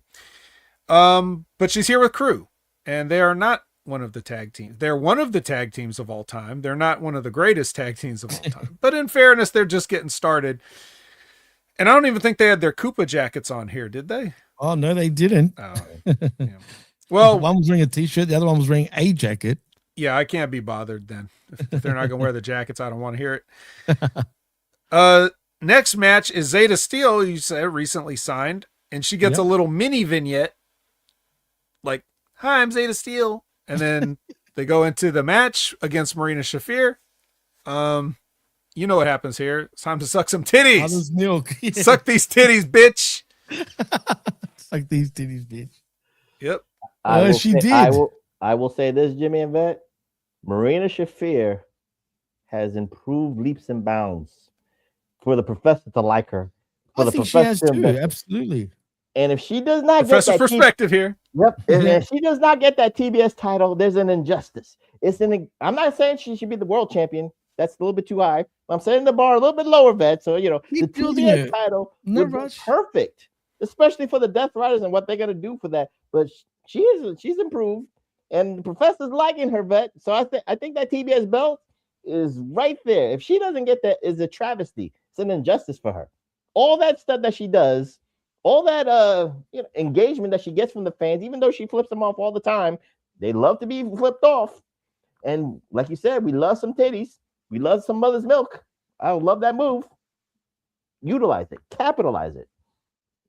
They did. They beat her real quick. Yeah, I mean, I like Marina. I've been like Marina. I thought when Marina and Jessamine were a tag team, I was like, okay, we could do something with this. But then they never developed them. They did Ronda dirty in the WWE from basically not day one, but like everything after one. But remember this. Just like Roman Reigns years ago with the Suffering Succotash, she had that drizzling promo in AEW. She's like, you know who I am? You know where I'm from? You know what I went through? She took years. It took years. You don't know me. You don't know me, huh? You don't know me promo. It took her a long time to recover from that. And this Death Rider thing was heaven sent. That's all I'll just say with that. Well, you're making it sound like AEW was some household thing that everybody knew that she had to get over. You had to watch on YouTube though. Yeah, it's only for us in the bubble that really remember that. And by the way, Malaka Jones, yes, it is Rousey's buddy. Yeah, man, they really, yeah. Anyway, whatever. We're behind schedule. So Fireman Fred was out there at the desk for the whole match there, and Don Callis was also there on the other side, and they started arguing on either side of the desk, and then Archer and Romero jump Moxley, and then there's a whole schmoz, but there's also supposed to be another match, which is Josh Alexander, El Clone, and Kyle Fletcher making his return from concussion protocol after getting dumped on his head by Fireman Fred at the pay-per-view. He's done with, he's now clear of his concussions so he can wrestle again. And they're taking on Skyflight. Josh hits C4 on one of them. And then Takeshita makes his big return. And he gets in the ring and everybody's like, what's going to happen? And he gives Kyle Fletcher a hug. And he raises everybody's hand. And he's part of the family. Takeshita's part of the family still. There's a little nuance, man. There's a little nuance. He kind of dismissed Don Callis and went straight to Fletcher, which creates great intrigue. And like I said, we've been saying this since World's End. Remember, Jimmy, I said this. Somebody's leaving that Don Callis family. Now he looked like, and now you have too many people. You know, you got the 100 of Don Callis against what, 4 or 5 of the Death Riders. Not a good number. So someone's gonna have to jump ship. You're already seeing who might jump ship, Jimmy. Takeshka. And now he's trying to do some backup for the Don Callis family, and that's Kyle Fletcher. Maybe both of them will leave. So is it official now that we can say officially that the Death Riders are baby faces now? No, you can have nothing's official. Nothing is official. True. Yeah. I'll tell you what though, Lexi is with Strong Orange, and Roderick Strong officially is still not down with the conglomeration. He tries to walk off, but Mark Briscoe corrals him back and cuts a 10 out of 10 Mark Briscoe promo. I couldn't recreate it if I wanted to. Catchphrase too. But he basically calls out El Clone. So Mark Briscoe saying he's trying to reign and defend. So El Clone, I'm coming for you, baby. You know, or whatever he says. MJF does a quick sort of one of those weird voiceover promos over a vignette or a montage or whatever. He calls himself a traveling champion, Vin. It's a traveling champion. Yeah. He went to traveled, he championed, and then he signed 2 guys, I guess. He signed 2 guys. Jordan Oliver and the other one. And they're pretty tiny too, just quietly. Yeah. All right. Danielle Camella and Viva Van versus Megalope. That's right. Penelope is back and she's allowed to wrestle again. And she didn't miss the Doomsday device. That's a plus. Yeah. Very good. And then the Love Bombs come out and challenge them to a match and do their Love Bomb dancing foolishness too. Any thoughts? Anybody? You didn't mark out because wasn't that chick from NXT? The other girl? I don't know. Is it? Who is that? She was called Vanessa Bourne. She was called Vanessa Bourne in NXT, and then she got cut. Oh shit, that's her? Yeah. Wait, which one? Daniela Camella, Prof? Daniela Camella, I think so. I think she's Vanessa Bourne from NXT. I forgot all about her. I'll look that up. And I certainly didn't recognize her at 2 times the speed. Oh boy. So she's lucky I wrote her name down. I actually wrote that shit down. Danielle Camella.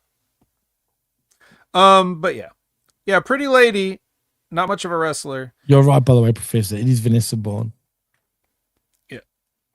Lexi's with Swerve and Nana, and Kevin Knight comes in and he's like, "Hey, you said I was the future, but I say the future is now." And he's like, Swerve's like, "All right, well, go get a strong win." Referring to his match later. I'm paraphrasing all this quickly.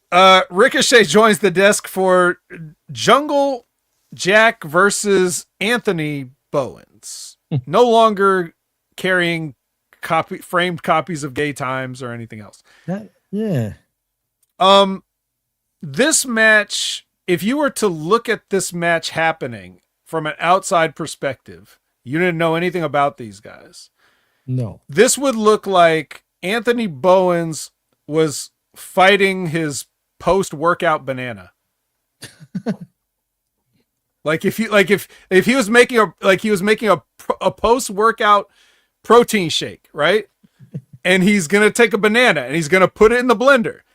And the banana feared for his life and it jumped at him and started trying to fight him like, "Don't blend me." That's what this match looked like. About the same size and shape of a banana. Oh shit. No? Well, the banana fucking put on the fight. I mean, the banana ended up freaking winning. Yes. I'm saying, I was shocked.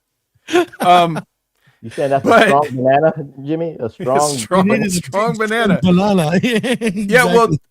Yeah, the banana beat Anthony Bowens with that knee, that running knee he does that's gayer than anything Anthony Bowens has ever done. It should be the name of the finisher. Gayer than anything. I like it. Yeah. But this was the comment of the day. Then the banana Perry versus Bowens, this match was missing testosterone. Well, Oh, Jesus. I don't know about that because Anthony Bowens is definitely, well, let's put it this way. I'm pretty sure he's the top, right? Like he's got all the physique. He's got all the muscles. I don't think he's ever, you know, and I know he's no stranger to bananas of all types, but I just, guys, the problem is you can't on the surface visually take this seriously. You can't. You actually can't. That's true. Really, you can't, man. Did he win with the banana smoothie? Was that the movie? Or was it the banana split? When you take a concussive blow to the head like that, your brain kind of gets shook up like a smoothie, you know? There you go. Yeah. So my head hurts, man. So anyway, after the banana hits the knee on Bowens, he goes and leaps on Ricochet at the desk.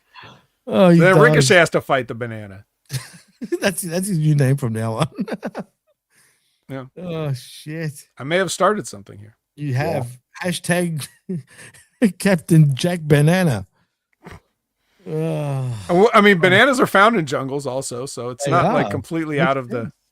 Do you guys have anything to add? Oh, just that banana lives matter, like the Jupiter says. I mean, they matter so much they get booked on top. Oh man! I didn't want to say anything about tops or power bottoms, so go on. I'm good. All right. Hashtag blend me. Death Rider promo on the Don Callis family. They all take their turns, but like Professor said, it's a group versus an army at this point. You know, small resistance force. The Death Riders. Maybe they are. Maybe just by numbers alone, they're baby faces. Who knows, Jimmy? You know? And again, we got to recruit. We got to recruit too. And I told you, Takeshita and well, they're not going to be in the Death Riders, but you're going to have some allies. You can have Takeshita. They're too clean cut to be part of the Death Riders, shall we say? I only hope for this feud. I do not want to hear anything about the spirit of AEW is on the line from the Death Riders, or we're gonna save, the company of AEW because the Death Riders weren't even trying to save the company. They're the saviors now of the company. They're the saviors of AEW. They better not be the saviors of AEW because that makes no goddamn sense. I'm just gonna say that. That's exactly what they are, bro. Well, it doesn't make sense if they say it or not. Yeah, nothing that makes sense here. But we do have the trio of Jet Speed Person versus the Ops here for the trios title, hastily made on Wednesday, hastily done on Saturday. My goodness, Hobbs goes for a backdrop and Kevin Knight gives him a sunset flip out of nowhere. This didn't even have the flow of a finish. It just happened out of nowhere. Kevin Knight pins Hobbs. Thank you for your services, Hobbs. Now get the fuck out of here. Give us that belt before you leave. That's basically what it was. Your new trios champions. Hang, this is the most selling I've seen Hang Person do. He was like, what? Dude. Yeah. He looked like he was surprised.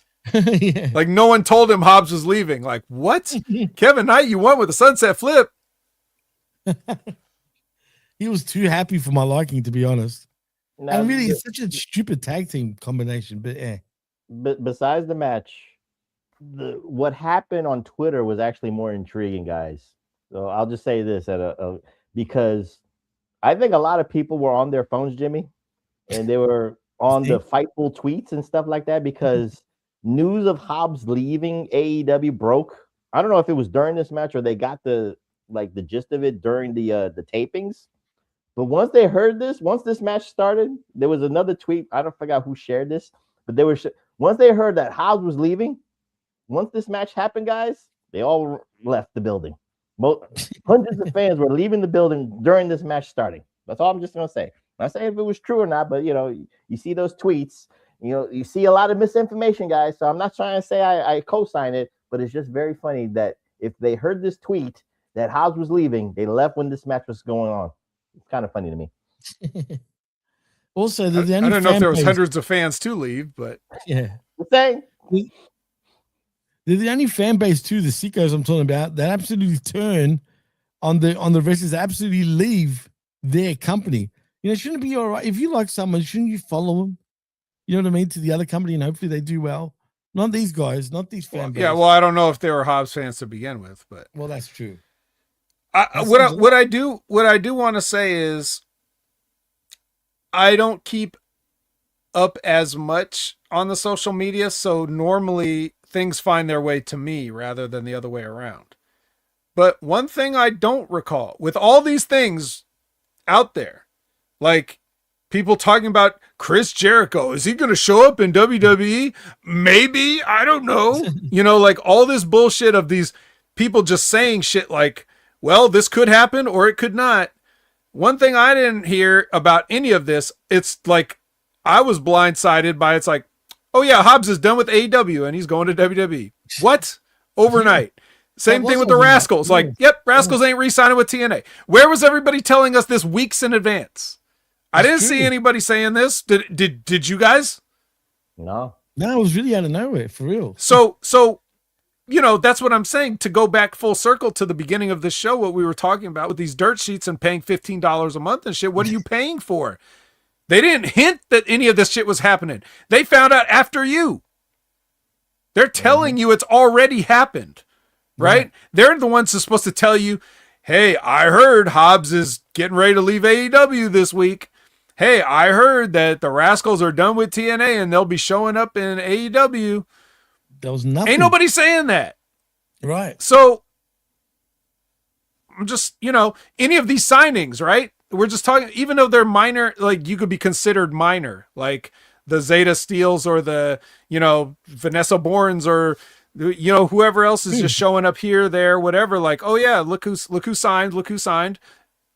We're finding out like on TV as I'm watching this, like ain't nobody reporting this shit.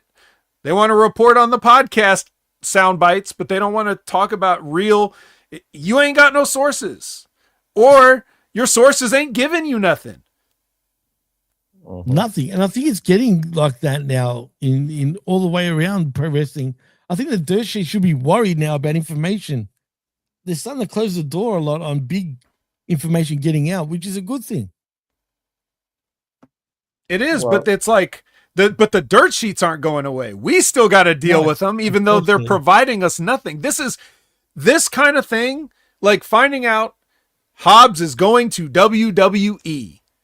That's the kind of thing that you would pay somebody to know in advance of it happening. Absolutely. Like if I wanted to know, if I care that much about industry news, which that's what the Observer was supposed to be, industry news, because they were writing, you know, After Mags, WWF magazine in the 80s. Those were kayfabe magazines. No, kayfabe, right? Absolutely. And the industry was Dave was supposed to tell you what's really going on, right? We know this guy is in Tony Khan, you know, in his ear and vice versa. So if he doesn't know that these things are going, then the reason you didn't hear about it is because Tony said, don't say anything. Exactly. So it's not like I'm saying Dave didn't know. What I'm saying is people are paying him for this. And this proves that he will not give it to you, even though you paid for it. Can you imagine going to McDonald's and saying, a Big Mac, please? Sure. That's $29 or whatever it costs now. And then they just like, all right, thank you. And they don't give you a sandwich? Like, really? They give you a picture. Here's a picture of it. Take $29. Yeah, we're not kicking you out yet. You can stare at the menu, the beautiful digital menu a little longer. Yeah. The good old days. Too, Wade Keller. But let's not forget the good old days, guys. At least in the 90s. Mean Gene's 900 number and the ECW hotline. Hey, that was actually money well spent. That was money well spent. Give you information. Funny enough. It's true. I agree with that. But anywho, I think that's a wrap though, boys. Did we give Maximum Wreckage to everybody? I think we did. We went overtime and it wasn't even a pay-per-view. Right, overrun, like AEW. All your guys' YouTube DVRs have cut this off if you didn't set it to record. Damn what are you up to today? Is anything going on today with you? well, I might be on Twitch a little bit later. You never know. At Opinion Haver everywhere. Anywhere you want to follow me, please do.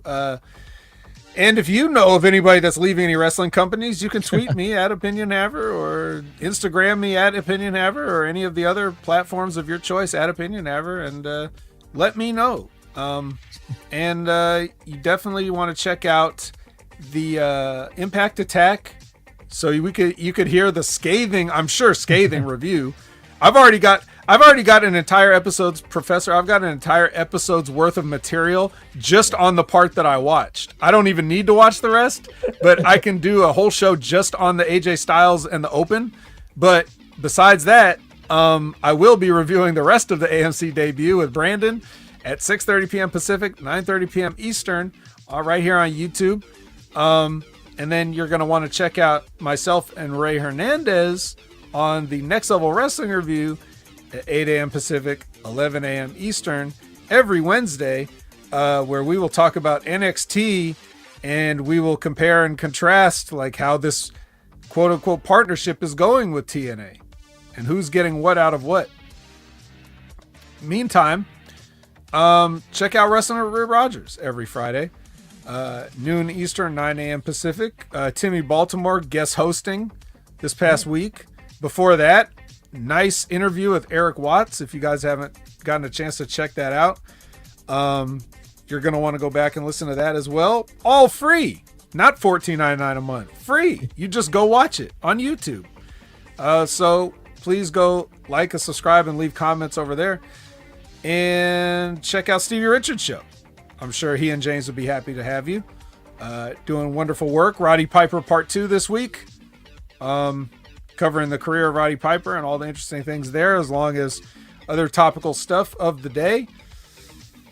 Including Bruce Pritchard saying why it's important to just have 4 wrestling matches on a show. Then you're going to want to check out Limpin' Ain't Easy with Timmy Baltimore, although he was on Wrestling with Rogers this week, but I'm sure whenever he gets a new episode up, you'll be the first to know if you have subscribed and click the notification bell so that you can be notified whenever a new episode of Limpin' Ain't Easy drops. And that's it for me. What about you guys? Prof, tell them what you're doing with the reflection this week.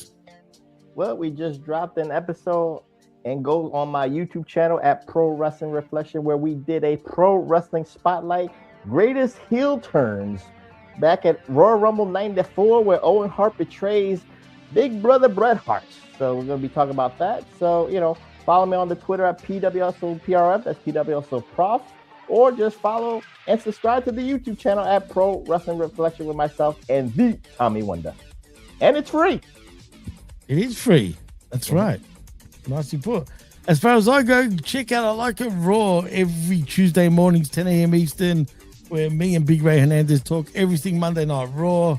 Don't miss that. Also, go check out the Smack Attack this past week with myself at R to the B to the V, where we break down everything WWE SmackDown, and it was from London. And it was a pretty good show, decent show, but still go check that out. And also, of course, the Wreckage every Sunday mornings, 11 a.m. Eastern. Don't miss that. And that's about it from me. Also, actually, go check out the Monday Locker Room, because this past week, the boys and the boys I'm talking about is RBV and, of course, Bin Hamin, where they had Yasmin St. Clair from JCW Lunacy as a guest, which was a great show. Check that out if you haven't already. And most importantly, like and subscribe right here at Hamid Media Group's YouTube channel. We would very much appreciate it. And thank you to everyone that joined us right here on the Wreckage. You guys are all hilarious. You all killed it tonight. Thank you for the super stickers. And of course, your comments tonight or today were absolutely magnificent. So in saying that, I am Jimmy T. He is the best in the world, Jaime the Vet Williams. And that is the magnanimous, the glorious, the Professor Chabelo Vera Cruz. And you've been listening and watching the Maximum Wreckage. Banana. I'll do it for you, boy. And until next time, much love, peace out, and see yous.